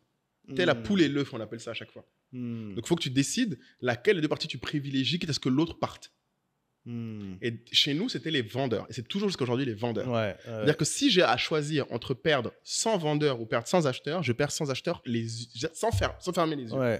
Mais c'est ce choix-là qui, je pense, vous l'avez fait très tôt, ça? Très tôt, parce qu'en fait, tu te rends compte que tu le fais à partir du moment où tu regardes, chaque marché est différent, chaque industrie est différente. Mais dans l'industrie qui était la nôtre, donc de la mode et de la créativité, notre croissance venait, et c'est ce que j'expliquais à tous les vendeurs, plus on a de produits sur le site, plus on a de vendeurs, plus on avait de ventes. Mais regarde, Airbnb, par exemple, bon, ils ont commencé très tard à faire des grosses pubs, mais c'est pareil, c'est les hébergeurs. Oui, mais aujourd'hui, quand ils font des grosses campagnes de pub, c'est hébergeurs. Non, c'est hébergeurs. Là où ils dépensent plus d'argent jusqu'à maintenant, Airbnb, c'est hébergeurs. Juste que tu les vois moins, parce que tu n'es pas là, ils te ciblent, tu n'es pas dans les zones où ils ciblent. Si tu es propriétaire. Non, mais tu n'es pas à New York. Si tu habitais à New York, par exemple, ou que tu habites à Paris, tu verrais beaucoup de pubs. Regarde même Steven Bartlett dans Diary of a CEO. Il a fait une pub pour Airbnb. Et qu'est-ce qu'il a demandé? Lui aussi, il veut mettre son appartement en location. Vous devriez tous chercher à gagner de l'argent. Mais c'est vrai qu'ici, par exemple, Yango, on voit essentiellement des pubs pour les chauffeurs. Exactement. C'est-à-dire qu'eux aussi savent où est leur problème. Son focus là. Exactement, c'est là. Donc en fait, effectivement, quelque part aussi, c'est détermine qui tu prices. C'est pour ça que, par exemple, la commission, c'est le modèle le plus dangereux à tenir à long terme. Je déconseille à qui que ce soit de faire une boîte qui repose entièrement sur la commission. Parce que le gros problème avec le monde de la commission, c'est qu'effectivement, tu es toujours entre deux personnes qui, à tout moment, peuvent ou aller ailleurs ou peuvent trouver une alternative. Donc, c'est pour ça que nous, assez vite, je t'ai dit, dès qu'on a commencé la marketplace, donc au début, on ne prenait pas de commission. Au début, notre point de commission marketplace était à 5%. À l'époque, on était encore en pénétration. Quand on a mis la nouvelle plateforme, on est passé à 10% parce que maintenant, on avait le wallet. Et on disait, OK, les gars, nous, c'est le seul endroit où, quand un acheteur t'achète, tu as tout de suite ton argent qui est visible et tu n'as pas à attendre. Ça, c'était le petit innov. Donc, pour l'innov, tu vois, on a mis un petit 10%. Et après, on a eu de la compétition. Zuva, aux États-Unis, qui est morte, là, qu'on essaie de racheter, elle chargeait les gens 15%. Et nous, on était vénères parce qu'on se disait, mais pourquoi? Et en fait, on avait compris qu'elle chargeait 15% parce que quand on demandait aux vendeurs, je n'ai pas demandé à elle, j'ai demandé aux vendeurs qui sont, parce qu'on a des vendeurs qui étaient chez nous de jeudi, mais pourquoi vous payez 15% là-bas et vous mettez plus de produits là-bas que nous, chez qui vous payez 10%? Parce qu'à la fin, quand tu veux comparer un benchmark, la question n'est pas est-ce que la personne vous consomme tous les deux, c'est chez qui il met le plus d'efforts. La pizzeria, si vous êtes deux pizzerias, la question n'est pas est-ce qu'il achète une pizza chez vous, une pizza chez l'autre, c'est chez qui il achète le plus souvent. Et s'il achète le plus souvent celui qui coûte le plus cher, là, tu as un vrai problème de qualité perçue. Tu vois ce que je veux dire? Et c'est là où on s'est rendu compte qu'en fait, ils mettaient plus de produits chez elles parce qu'en fait, eux, leur besoin premier derrière la commission, donc c'est là où il faut connaître ton client, les gens payent une commission pour avoir des clients qu'ils n'ont pas eux-mêmes. Ils ne payaient pas une commission pour gérer les clients qu'ils ont. Ouais, mais du coup, la différence entre 10 et 15, là. C'est-à-dire qu'elles... Qu'est-ce qu'ils t'ont répondu? Ils m'ont dit non, mais elle nous ramène plus de ventes. Ah, d'accord. Parce qu'elle faisait beaucoup plus de marketing. Bon, d'ailleurs, c'est ce qui l'a tué. Elle dépensait plus de 20 à 30 000 euros par mois en pub Facebook. Donc, elle a tué son business à faire trop de pubs. Mais voilà, là, on est typiquement dans un cas de propriétaire de marketplace qui a essayé de contenter les deux. Non, elle a choisi autant d'efforts sur les deux. Mais elle a mis surtout beaucoup d'efforts sur les acheteurs, elle. Qui sont plus nombreux, en plus. Plus nombreux. Et du coup, ça a attiré plein de vendeurs. Mais qu'est-ce qui s'est passé? À l'époque, je me souviens, quand elle, du coup, on a essayé de la racheter et quand ça n'a pas marché et qu'après, elle est retenue de son côté, le jour où ça n'a pas marché, je me souviens, je ne verrai jamais, le jour où elle a quitté Abidjan, c'est ça, on l'avait amenée à Abidjan. C'est la racheter quand elle a quitté. Le soir même, Kader et moi, on était là, on discutait. J'ai dit, tu sais, mec, demain, on change nos tarifs. Il dit, comment ça? Je dis, parce que cette femme-là, sa boîte va mourir. Et le jour où elle meurt, il faut qu'on soit au même prix qu'elle. Et il m'a dit, mais Moulay, si on se met au même prix qu'elle, on risque de perdre nos clients actuels. Parce qu'ils vont se dire, mais il coûte aussi cher que Zuva, mais je n'ai pas autant de ventes que Zuva. Je lui dis, écoute, la vérité, c'est quoi? Et c'est ce que j'explique toujours aux gens. C'est que toi, tu sais quelle est la valeur du travail que vous faites tous les deux. Elle le vend moins cher parce qu'elle prend un risque opérationnel, comme tu dis, qui fait qu'elle va mourir. Donc, je lui ai dit, il vaut mieux que nous, on se place à son niveau, quitte à ce que pendant un moment, les gens te disent, non, mais ils sont chers pour rien. Quand ça va mourir en face, ils vont comprendre qu'en fait, c'était le prix du business. Et c'est un peu risqué, hein, mais en tant qu'entrepreneur, normalement, tu dois avoir un minimum de conviction sur là où le marché va. Ouais. Tu vois, en fait, tu dois te dire, c'est pas là où tu es aujourd'hui. Donc, moi, j'ai dit, écoute, si c'est ça sur quoi on nous juge, il faut que avant qu'elle meure, donc avant, j'avais dit 6 mois à 1 an, il faut qu'on soit aussi bon qu'elle en marketing. Maintenant qu'on avait vu que c'était ça le sujet, on s'est buté en marketing, mais on a augmenté nos tarifs directs. Donc, évidemment, nos clients nous ont insultés en disant, ouais, mais pour qui vous prenez? On a des vendeurs qui sont partis. Pareil, quand le Covid est arrivé, on a aussi changé nos tarifs une autre fois. C'est là où on a mis l'abonnement en plus. On est passé de la commission à l'abonnement. Ouais. C'était la guerre. Les clients l'abonnement aussi, c'est un business model difficile. C'est difficile. Hein. Sur le papier, tu vois, chaque fois, tu ne peux pas t'empêcher de faire un calcul. Tu te dis, tu regardes un service, tu dis, ah ouais, c'est genre Spotify. C'est en Afrique, en plus, Spotify, ils ont une offre, même c'est encore moins cher. Mais exactement. Bref, dans le monde entier, je crois que c'est quoi, 10 €? 10 €, 9,99 €, voilà. Et puis quand tu dis, OK, ils ont 10 millions de... Ah ouais, ils sont bien. Ils sont bien, voilà. Non, mais chaque mois, ils reçoivent 100 millions. Et tout ça. Mais pour faire ça, c'est dur. Et parce qu'il faut que les gens se perçoivent dans le futur avec toi. Et nous, je me souviens, une autre chose, encore une fois sur le pricing, ce que je veux vraiment que les gens comprennent quand on insiste sur le... Et c'est pour ça que vraiment dans notre boîte, et là je parle vraiment de mes employés pour parler aux employés qui nous écoutent, c'était très dur de faire comprendre à mes employés d'abord la logique de on arrête de faire des commissions uniquement, on fait aussi de l'abonnement. Parce que je leur ai dit, au-delà de l'argent que ça nous rapporte stable, parce qu'en vrai ça ne nous rapportait pas des masses, hein, parce que 10 € par abonné, on en avait 2 000, 3 000, c'était 20 000 €. C'était pas un truc de ouf comparé à nos commissions. J'aurais dit non. On perdait même de l'argent. C'est-à-dire que quand on faisait la somme de combien on gagnait en prenant des commissions aux gens et combien on gagnait en prenant des abonnements et un peu moins de commissions, on gagnait moins d'argent avec le modèle d'abonnement. D'accord. Mais même en passant à 20? Non, parce qu'à l'époque, on était à 10. Quand j'ai fait la transition au départ, et ça, c'est une des choses que j'ai souvent conseillé, tu peux, quand tu transitionnes, mettre un prix plus bas d'abonnement. Parce que l'abonnement a un autre pouvoir, comme j'ai dit, c'est que tu peux au fur et à mesure l'augmenter. Tous les SaaS sur Terre changent leur prix tout le temps. Ça, il faut le savoir. En SaaS, tu veux changer ton prix tous les mois. Il n'y a rien qui va se passer. Ton client, normalement, si ton usage est bon, le client va queener, mais il va rester. Et tu as l'alternative, encore une fois que je répète, tu peux même avoir des strates de clients différents.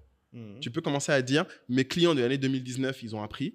2020, c'est un nouveau prix pour tous les nouveaux clients. Ceux de 2019 continuent à payer leur prix, par exemple, pendant 1 an, 2 ans.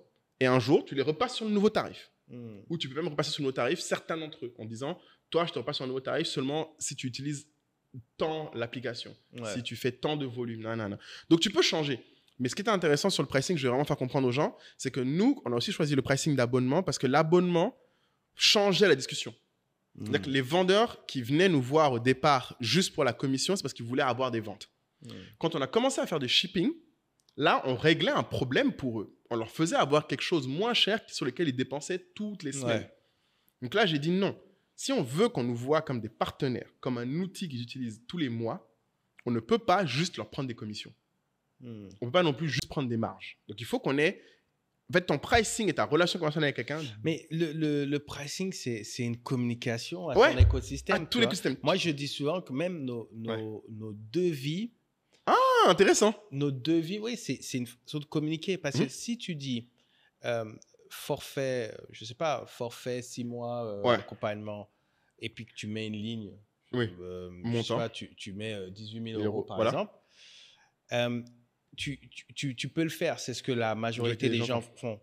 Mais en gros, moi, j'insiste pour que les devis soient focalisés sur les livrables, par exemple. Tu vois. En fait, je veux que la personne, quand elle lise, parce que tu sais, c'est pas encore signé quand on voit le devis. Tu vois, tu peux avoir une discussion. C'est pas encore signé. Moi, je lui rappelle la valeur.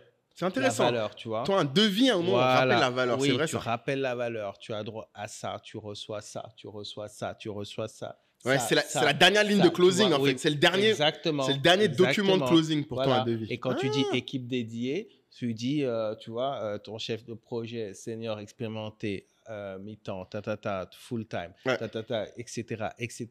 Tu as droit à, voilà, etc.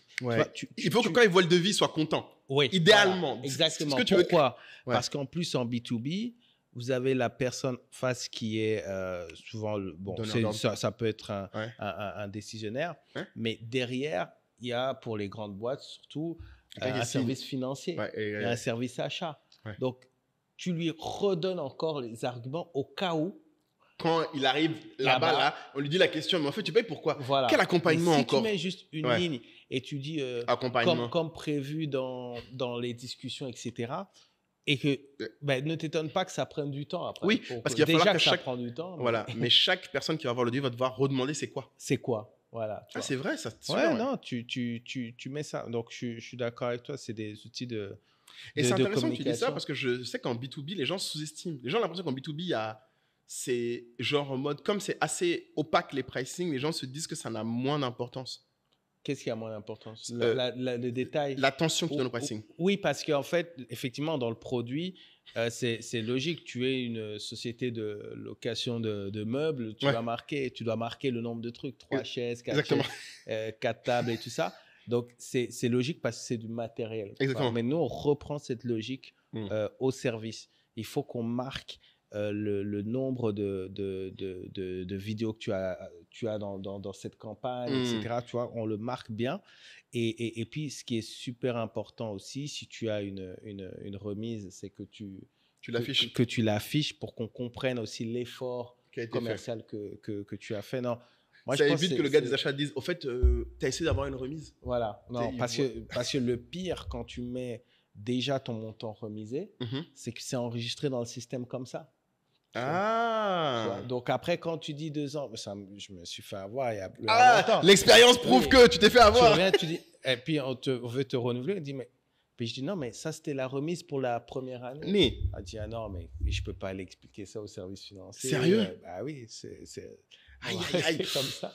Tu vois, ça c'est super vrai et c'est un pouvoir que les gens, une importance que les gens négligent parce que je sais que nous, même dans la vente, on disait souvent aux vendeurs, si tu fais un produit que tu le discountes, il faut le marquer le fait que ce soit discounté. Ouais. Ce que je veux dire, c'est que sans faire comme les escrocs, attention, il y en a certains qui mettent des discounts alors que ce pas des discounts, genre ils augmentent le prix juste pour mettre le vrai prix. Ce que je dis souvent, c'est que des fois aussi, en fait, tu testes l'élasticité des gens. Si tu as un produit, tu l'as mis à 100 €, il ne se vend pas, mets-le à 90, mets-le à 80, mets-le à 50, mets-le à 60, mais laisse bien que c'était à 100 €. Oui, après, il y a une question de crédibilité. C'est qu'à un moment donné, tu peux faire un effort. À un moment donné, il faut aussi réduire le scope. Quand la négociation est trop agressive, il faut optimiser ce que tu offres. Même si tu peux peut-être te le permettre, il y a une question de cohérence, de crédibilité. Parce qu'on te teste à tout moment, en fait. C'est intéressant. Dans le B2B, tu dirais que chaque négociation de prix est un test aussi.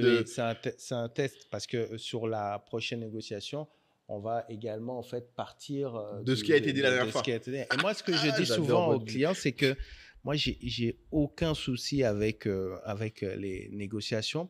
Le seul truc qui est important pour moi, c'est qu'on soit d'accord sur la valeur de ce qu'on propose, tu vois, sur la valeur. Maintenant, si tu veux négocier sur une remise, sur un effort, pour telle ou telle raison, il n'y a pas de souci. Mais si c'est de dire que je ne pense pas que ça vaut ça, là, du coup, c'est plutôt là qu'on va plutôt se retirer. Tu vois. Parce que du coup, si on pense que ce n'est pas cette valeur-là… si ça ne vaut pas ce montant, tu ne peux pas convaincre quelqu'un de la valeur du montant. C'est ça. Et je le dis même aux personnes avec lesquelles je vais travailler, des consultants, des professeurs, je dis quel est ton tarif? Il me donne son tarif. Je dis OK et je respecte ce tarif. Je ne vais jamais dire mais pour qui tu te prends OK, c'est ce tarif-là. Je dis OK, ça va être soit pour le moment, je n'ai pas les moyens de travailler avec toi, mais je garde ça en tête parce que d'ici peut-être 6 mois, 12 mois, 18 mois, je vais travailler avec ta personne. Ou alors, j'ai les moyens, mais est-ce qu'on peut s'entendre sur ça? Est-ce que ou alors est-ce que plus court? Ou alors, est-ce que je peux compenser avec ça, tu vois? Ou est-ce que j'aurais besoin juste de 3 jours, etc. Tu vois? Mais ça va être ce genre de choses. Ou alors, tu vas faire un forfait, tu vas dire, je prends 3 mois, mais je prends global. Ou alors, si c'est sur les sujets Adicom, je dis, je prends ça, mais par contre, je t'embarque aussi en voyage lors de l'Adicom, etc. Voilà. Donc, la personne vit aussi une expérience, tu vois? Donc, c'est dans le respect… Par contre, de la valeur que les gens donnent à leur travail. Tu vois. Il faut savoir négocier les prix sans négocier la valeur de la personne. C'est ça que tu veux dire. Voilà. Ça, c'est super important. Et il y a un autre truc que je voulais évoquer sur sur la valeur perçue. Parce que, en fait, moi, j'ai eu la chance d'avoir une expérience très tôt. Je crois que j'étais étudiant et je faisais un job d'étudiant. C'est un opérateur téléphonique à Bordeaux. Donc, c'était Orange d'ailleurs, pas le citer. C'était une boutique. Et le premier jour, avant que tu commences à vendre en boutique, on t'envoie en formation. Ouais. Et ça m'a toujours marqué. Et ça me marque encore aujourd'hui parce que ça fait longtemps et que je me souviens de cette formation. Parce qu'ils nous ont fait passer un message. Ils disent, les clients vont venir vous voir et vont vous dire que vous êtes plus cher que SFR et Bouygues. Ils le savaient. Mais on ne veut surtout pas que vous niez cette affirmation. Ah là. Tu vois, quand ils vous disent ça, vous allez maintenant leur expliquer la valeur qu'apporte Orange. Et donc, tu pars sur le réseau, le nombre de personnes, tu vois, et donc tu pars sur la valeur, la perception de la valeur de ton produit. Et parce que la simplicité, tu vois, surtout quand tu démarres, c'est de te dire, ben oui, il faudrait que je diminue. Je peux faut que ça soit moins cher. Peux pas être aussi haut, mais parfois, il faut attaquer un marché en étant... voilà, avec de l'autorité, quoi. Tu vois, avec de l'autorité. Il faut le justifier. Enfin, là, ce que tu as dit, c'est qu'il faut faire l'exercice. C'est que moi, je dis souvent, et c'est ce qui, des fois, a manqué. Et c'est vrai qu'on en a parlé un peu avec Maureen dans le podcast en cas, où elle disait que des fois, les gens price, il n'y a pas de raison. Ouais. C'est une vraie question. C'est-à-dire que moi, je dis toujours aux vendeurs, tu peux vendre plus cher que tout le monde. Ouais. Il faut juste que tu expliques pourquoi. Ouais. Il faut que ce soit, par contre, il faut que, idéalement, le moins tu as besoin de l'expliquer, le pourquoi c'est mieux, le plus de chances de vendre, même si tu es plus cher.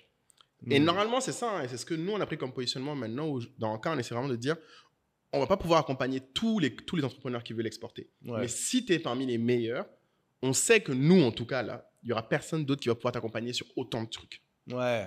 Tu vois, et c'est un choix. C'est comme l'incubation, quoi. Ouais, voilà, c'est comme le projet que vous faites là pour la boutique aux États-Unis. Exactement, qu'on peut pas aux États-Unis là avec l'USAID, bon, qui est compromis avec ma jambe là, effectivement. Ça, c'est un autre détail qui va être. Les gens vont, l'équipe peut aller sans toi. Non, mais en fait, c'est compliqué parce que forcément, il y a beaucoup de choses là-bas où il faut de l'expérience avant à faire un pop-up.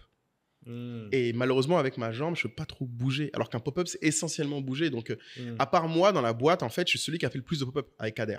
Mais Kader, on n'a pas fait à l'étranger comme moi. Lui, il en a fait beaucoup en France. Moi, j'en ai fait beaucoup. Donc, on a fait au Ghana, on en a fait aux États-Unis, on a fait ailleurs. Donc, c'est une question de gestion avec les vendeurs. Mais c'est parce qu'en même temps, Kader doit gérer les équipes. Donc, c'est toujours le même sujet de... La vérité, c'est qu'on ne peut pas tout faire. Donc... même là, tu vois, j'en profite pour dire à tous ceux qui nous sont encore là dans le podcast, vraiment là, ceux qui sont encore là, qui nous écoutent, sachez que je souffre. Vraiment, j'ai mal là, à l'heure actuelle, vraiment. Donc, si vous pouvez vous abonner. Merci, c'est ce que j'allais dire. Merci. Ça peut diminuer la douleur. Ça peut diminuer ma douleur.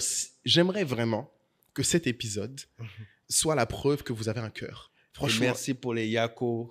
Ouais. Sérieux, ouais. Les Yako, j'aime bien, mais j'aime encore mieux les abonnements. Franchement.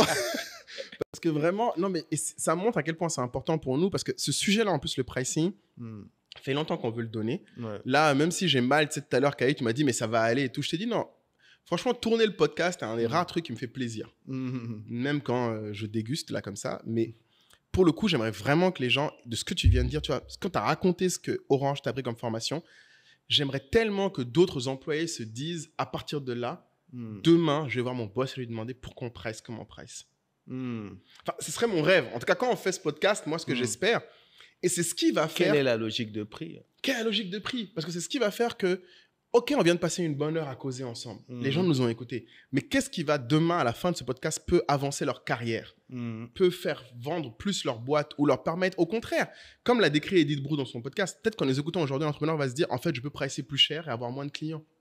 En comprenant la logique de prix de votre entreprise, vous comprendrez énormément de choses. Vous serez dans la tête du dirigeant, vous serez dans la tête de votre manager, vous comprendrez tout. Oui. Et vous ne pensez pas que vous n'êtes pas capable de comprendre la logique. Non, c'est sûr. Et ce qui est intéressant, c'est que si quelqu'un... pour moi, c'est limite un litmus test intéressant, comme on dit. Si un de vos managers n'arrive pas à vous l'expliquer, c'est que vous ne parlez pas à des gens assez hauts. Et c'est, par contre, l'une des meilleures raisons de parler à quelqu'un de plus haut. Si votre manager immédiat n'arrive pas à répondre, vous pouvez aller au gars au-dessus en disant à votre manager, est-ce qu'on peut aller lui poser la question? Ça se trouve lui-même, le manager, il a peut-être Pas poser la question où il sait plus, où il sait plus. Et c'est des questions, je connais aucun dirigeant à qui on vient poser cette question qui va dire « Oh, ça me fait chier. » Ouais, bah non. Mais non, c'est ta vie de tous les jours. Ouais, c'est clair. Et en tant qu'entrepreneur, ceux qui nous écoutent, vraiment, il y a une question aussi de la valeur que tu donnes. Et c'est comme je dis souvent dans le temps, il faut réévaluer. Il faut te dire, est-ce qu'aujourd'hui, je n'apporte pas tellement de valeur? Parce que tu sais, ça me rappelle la punchline là, sur Anthony Joshua. Après qu'il ait battu Ngannou, les gens disent il a gagné je ne sais pas combien de millions par minute. Ouais. En disant il a gagné en même pas 3 minutes. 4 Sans minutes. compter les années d'entraînement. Les 10 ans d'avant. Et ce que j'adore, c'est qu'il n'a pas gagné 10 millions par minute. Il a gagné 10 millions pour les 10 ans d'avant où il s'est entraîné. Et je pense que beaucoup d'entrepreneurs, parfois, ne se remettent pas à plein en disant c'est comme ma valeur. Et en fait, peut-être que tes prix doivent changer. Tu auras peut-être moins de clients, mais tu auras probablement des meilleurs clients. C'est ça. Et c'est pour ça que je dis que le pricing, bon là, on l'a couvert vraiment sur l'aspect un peu technique, un peu se positionner, mais c'est une discussion ouverte que je pense qu'il faut entretenir avec ses clients tout le temps. C'est ça. Il ne faut pas en avoir peur, en fait. Il ne faut même pas...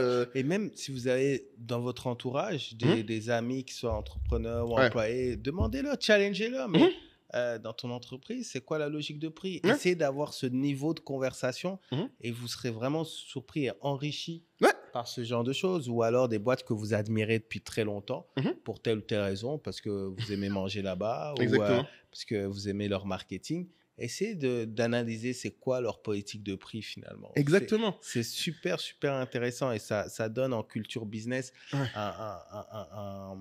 un niveau assez élevé. Je voulais te demander, là, parce que je ne sais pas si ça peut faire l'objet d'un épisode entier, mais c'est vrai qu'on a beaucoup parlé du coup sous le prisme des prix de différents business models. On a évoqué les commissions, les marketplaces, le service. On a parlé un peu de l'abonnement et je me demande en fait s'il n'y a pas un épisode par business model.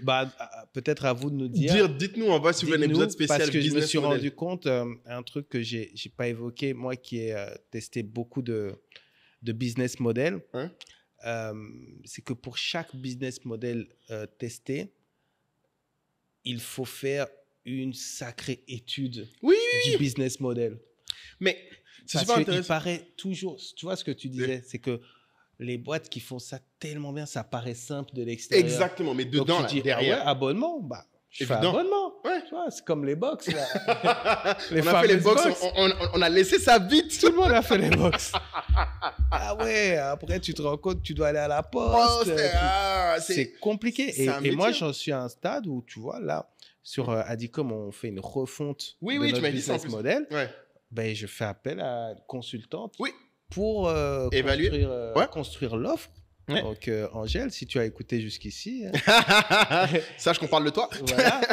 Et en fait, ça un double avantage. C'est que tu as une personne qui a étudié différents business models et puis toi-même, tu apprends. Mais voilà, il ne faut pas se mettre trop de pression si on ne maîtrise pas un business model. Sachez que ça prend du temps à maîtriser un business model. C'est important, je pense que c'est un épisode à part parce que je pense que, pour le coup, je ne veux pas teaser, mais... L'une des personnes qui m'a appris le plus là-dessus, c'est Oussama. Oussama Hamar, pour ceux qui connaissent. Et c'est vrai que c'est une discussion large parce que le prix n'est que 1/7 d'un business model. Là, on a parlé vraiment du prix en disant voici ce qu'on peut faire avec un prix. Comment tu l'augmentes, jusqu'à où tu le baisses. On pourra faire le Canva, le fameux business model. Canva business model. Mais vraiment, pour le coup, je pense que les gens doivent vraiment se comprendre. Là, j'ai voulu continuer sur le prix parce que c'est une question qu'on nous a posée beaucoup. Et je pense que c'est par là où les gens commencent. Mais en fait, c'est là où tu dois amener la discussion. Et après, la discussion doit aller sur tout le business model. Mais c'est vraiment le point saillant. Et c'est pour ça que là, on a dit comment tu peux augmenter. Tu peux augmenter en prenant différents segments, différents clients, différents pays, différents moments. Mais un autre truc qu'il faut vraiment se garder, c'est le prix doit être quelque chose dont tu dois revisiter. En tout cas, donc, je pense que un épisode business model, c'est pas mauvais. Franchement, dites-nous en bas si vous en voulez un. Et si vous avez déjà des questions qui vous viennent à l'esprit sur tout ce qu'on vient de dire, dites-le. Carrément. Mais je pense que sur le prix, on a vraiment... bien couvert. Je pense qu'il faut que les gens se rendent compte que toi, par exemple, dans tout ce que tu as appris, je pense quel conseil tu donneras à quelqu'un qui veut lancer une agence aujourd'hui, qui est le plus important sur son prix? Qu'est-ce que tu dirais qui est le plus important en termes de pricing? Est-ce que c'est Moi, c'est vraiment, vraiment, il faut faire l'effort. Hein. C'est très long, mais il faut connaître le coût de chaque collaborateur. Mais le vrai coût. Ouais, chargé, complet. Ouais, complet de chaque collaborateur. Il faut vraiment, vraiment maîtriser ses charges. Et le deuxième point, c'est qu'il faut réussir, et c'est également très difficile, à traquer le temps que les gens passent. Que les gens passent sur les projets. Beaucoup d'agences vont te vendre une campagne de 2 mois à un client et 4 mois après, ils sont encore sur la campagne. Wow. La campagne réussit, il n'y a pas de souci, mais c'est une perte. Ouais, c'est une perte. En fait, c'est une perte parce que vous avez vendu 2 mois pour un travail de 4 mois. Donc, quand c'est mal vendu, ça fait mal. Et dans des structures comme, pour moi, qui sont les références, hein, les Deloitte, les Accenture, qui arrivent à faire des centaines de millions en vendant du service. Ouais, pur. Ce que vous verrez, c'est que tu as été dans ce genre de groupe, c'est que ils en arrivent même à se facturer entre eux à l'intérieur. C'est-à-dire, ton collègue, tu lui demandes son un code service. OTP. Oui, c'est ton code OTP, c'est quoi? Moi, c'était ça. Hein. Tu viens me voir en mode, j'ai besoin que tu me refasses un PPT. C'est sur quel code OTP, s'il te plaît? Voilà. Je peux charger où? Non, parce que ton temps doit être chargé. T'es 8 heures là. Tu les charges. Time is money. Voilà. Après, c'est très vrai ce que tu dis parce que je pense qu'on n'en parle pas assez souvent. C'est quand même fort que vous ayez, après toutes ces années, tu es encore une agence profitable parce que je peux te dire que c'est pas commun. Entreprise là dehors, là, les gens n'arrivent pas à être profitables. Donc, c'est un truc que toi, tu as fait. Et je pense que les gens ne se rendent pas compte. On voit tout ce que tu sais faire commercialement, tout ce que tu sais faire en marketing, mais ils ne voient pas tout ce travail derrière que tu as dû faire. Non, mais je t'ai appelé il n'y a pas longtemps pour parler du tracking des efforts. Oui, c'est vrai. mais c'est ça le travail. C'est-à-dire qu'en gros, il ne suffit pas de dire, comme on dit sur Instagram, visualiser un objectif, un taux de rentabilité, et puis c'est parti travailler dur. Voilà. Non, en fait, chaque semaine, chaque jour, chaque mois, il faut traquer si vous êtes dans la bonne direction. Et donc, ce qui vient de manière totalement logique quand on a cette réflexion-là, c'est qu'on construit les meilleurs process. C'est à ce moment-là qu'on construit les meilleurs process. Exactement. Parce que le problème, et ça on passe tous par là, c'est que parfois on est super rigoureux et on crée des process, mais sans comprendre vraiment où est-ce qu'on veut aller. Ouais, c'est sûr. Parfois, il faut vraiment comprendre où est-ce qu'on veut aller et construire des process. Donc, comment je fais pour que quand je vends une campagne de 2 mois, pour qu'elle ne déborde pas? Quel process je peux mettre en place? Et d'ailleurs, même à l'avance, comment est-ce que je fais à partir du brief du client? Quels sont les éléments qui me permettent d'estimer la durée que je vais passer là-dessus? C'est dur, hein. Tu me demandes de faire ça là, même moi, je serai en panique. Je me dis, putain, mais je connais rien. Enfin, non, et c'est pour ça que je vais te dire, aujourd'hui, le responsable financier chez nous m'a demandé je valide tous les pricing. C'est-à-dire, il n'y a pas un que je ne valide pas. Que tu ne vois pas, que tu dis, OK, ça a l'air cohérent. Et jusqu'à aujourd'hui, même avec les personnes qui sont les plus pointues sur les pricing, je vais trouver des erreurs. C'est-à-dire que je vais voir, par exemple, avec l'expérience, par exemple, quand je vois un truc, il a mis, par exemple, du 2 mai au 1er juillet. Avec l'expérience... Pardon, je vais dire du 1er février au 31 juillet, je sais qu'au 1er juillet, je sais qu'il se dit qu'il a mis 5 mois. Tu vois, parce qu'il a mis 1er juillet. Tu vois, de février 2 à juillet 7, alors que ce n'est pas 31 juillet. Ah, c'est 1er juillet. 1er juillet, tu vois. Donc, c'est 4 mois. Et donc, je dis, la campagne, c'est bien 4 mois. Il dit, non, 5. Et il dit, mais... Faut mettre 31 juillet. Mais tu vois, en fait, le truc, la différence, c'est quand même 20%. C'est 20% du montant qui peut sauter sur une erreur de 3 chiffres. C'est d'un chiffre, en l'occurrence, 1er 31. Et donc, sur une campagne, tu vas avoir chef de projet parfois. Moi, je considère que tu ne peux pas faire un bon boulot avec moins de 50% de ton temps. Tu vois, et c'est soit 50, soit 75, soit 100%.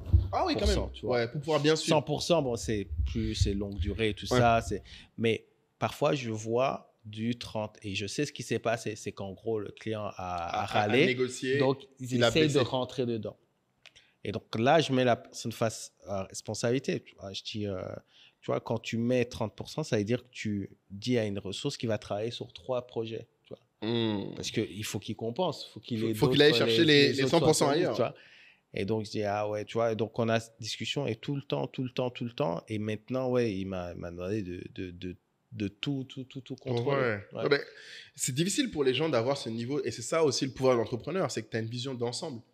Oui, mais j'essaye en tout cas, d'avoir maintenant, de mettre en place. C'est pour ça que je dis que quand tu sais où tu vas, tu crées les bons process. C'est que maintenant, on crée des outils pour avoir cette vision. Oui. Mais la vision de ce qui est important, finalement. Ouais, parce que même toi, tu ne l'avais pas au début, forcément. Ouais, non, tu ne l'avais pas au début.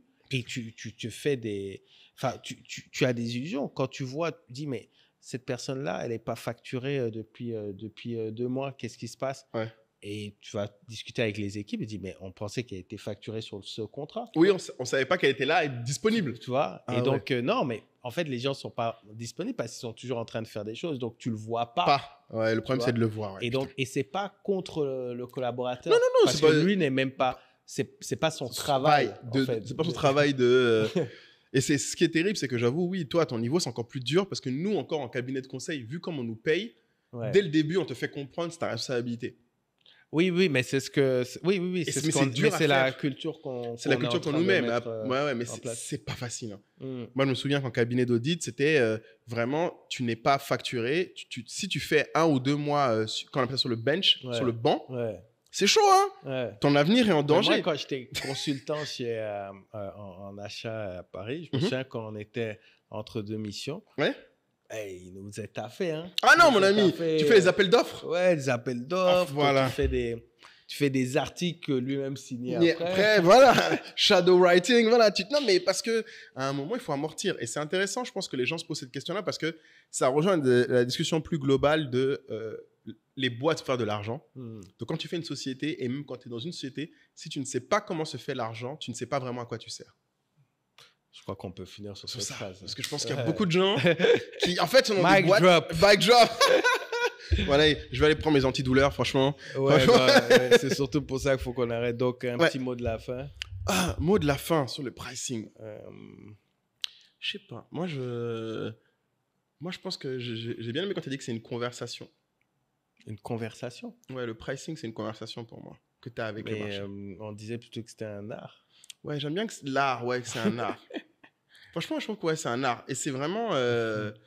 c'est un truc... En tout cas, j'espère que ça va créer des conversations aussi. C'est que les gens aient vraiment... développer des conversations autour de... Parce que faites-en un sujet de conversation. Ouais. Le pricing, c'est passionnant parce que... Alors, n'en faites pas un sujet de conversation comme sur les réseaux où on dit « Ah, c'est parce que c'est pas sa cible. » Ça m'énerve, ça. Les gens qui disent juste « Ah, c'est trop cher, donc on n'est pas la cible. » Ça, c'est facile. J'aimerais vraiment que les gens se disent « Ok, on n'est pas la cible. La question, c'est qui est la cible. » C'est ça. Tout commence là. Qui? Et rappelle-moi quand on fera l'épisode business model, parce que je me rends compte qu'il y a aussi le cas des appels d'offres dans lequel nous on est. Ah ouais? En fait, pricer quand tu es dans un appel d'offres, c'est très difficile parce que du coup, tu es face à des concurrents et tu ressens une pression. Différente de quand tu es juste en one-one. Ouais, c'est ça. Donc c'est limite un business model différent, tu diras. C'est quand vous êtes en appel d'offres, vous avez des pricing des fois différents. Ouais, parce que tu dois vraiment être... tu dois vraiment accrocher, quoi. Mais après, bon, il y a vraiment différentes choses à dire là-dessus. Ce serait un peu trop long d'aller là-dessus, mais bon, retenez qu'il faut être bon sur la qualité, sur la valeur perçue. Ouais. Parce que ça viendra souvent en premier. Et si ce n'est pas le cas, c'est-à-dire si votre client voit comme élément numéro 1 le prix, mais c'est que... comment dire? C'est pas que c'est une mauvaise chose parce que ça peut être un marché où le prix est fondamental. Ouais. Mais en gros, si pour vous, c'est la valeur que vous apportez qui est importante, qui est prioritaire et que vous êtes sûr de votre valeur, si vous avez en face un client dont le critère numéro 1 est le prix, en général, il faut limiter la conversation. Ça va être dur. Ouais, tu peux pas le faire. Et tu vois, il n'y a pas de guerre. Hein. Tout le monde a le droit de tout le monde, oui, a ses priorités pour un moment, mais il faut juste s'aligner sur les priorités des gens. Des fois, un client n'est pas forcément le bon client à ce moment. C'est ça. Mais ne devenez pas une commodité. Apportez de la valeur. Amen. Tu vois, c'est pas mal ça, tu vois. Valeur, allez. Valeur. Allez. Pricing, price, valeur, les Voilà, gens. price, valeur. Et poser des questions. Parce qu'on se disait, pas assez de questions. Ouais, on va passer de questions. On va peut-être essayer de répondre plus aux commentaires. Les gens du quartier, de la tribe, on en aura... Beaucoup, on en aura beaucoup, parce que c'est un sujet qu'on promet dans la tribe depuis un moment. Et puis, pour tous ceux qui veulent rejoindre la tribe, il y a toujours le lien. Rejoignez. En ce moment, le programme est très, très, très chargé. Très, très chargé, beaucoup d'activités. Je sais qu'il y a beaucoup d'entre vous, quand je croise, qui hésitent. N'hésitez pas. On précise que c'est 50 € l'année. Parce que chaque fois que je croise des gens... 150 €. 150. Oui, j'ai dit 50. T'as dit 50 €. 150. 150 €. 100 000 francs CFA. Pour être l'année, parce que chaque fois qu'on croise des gens... ils disent ça, toi?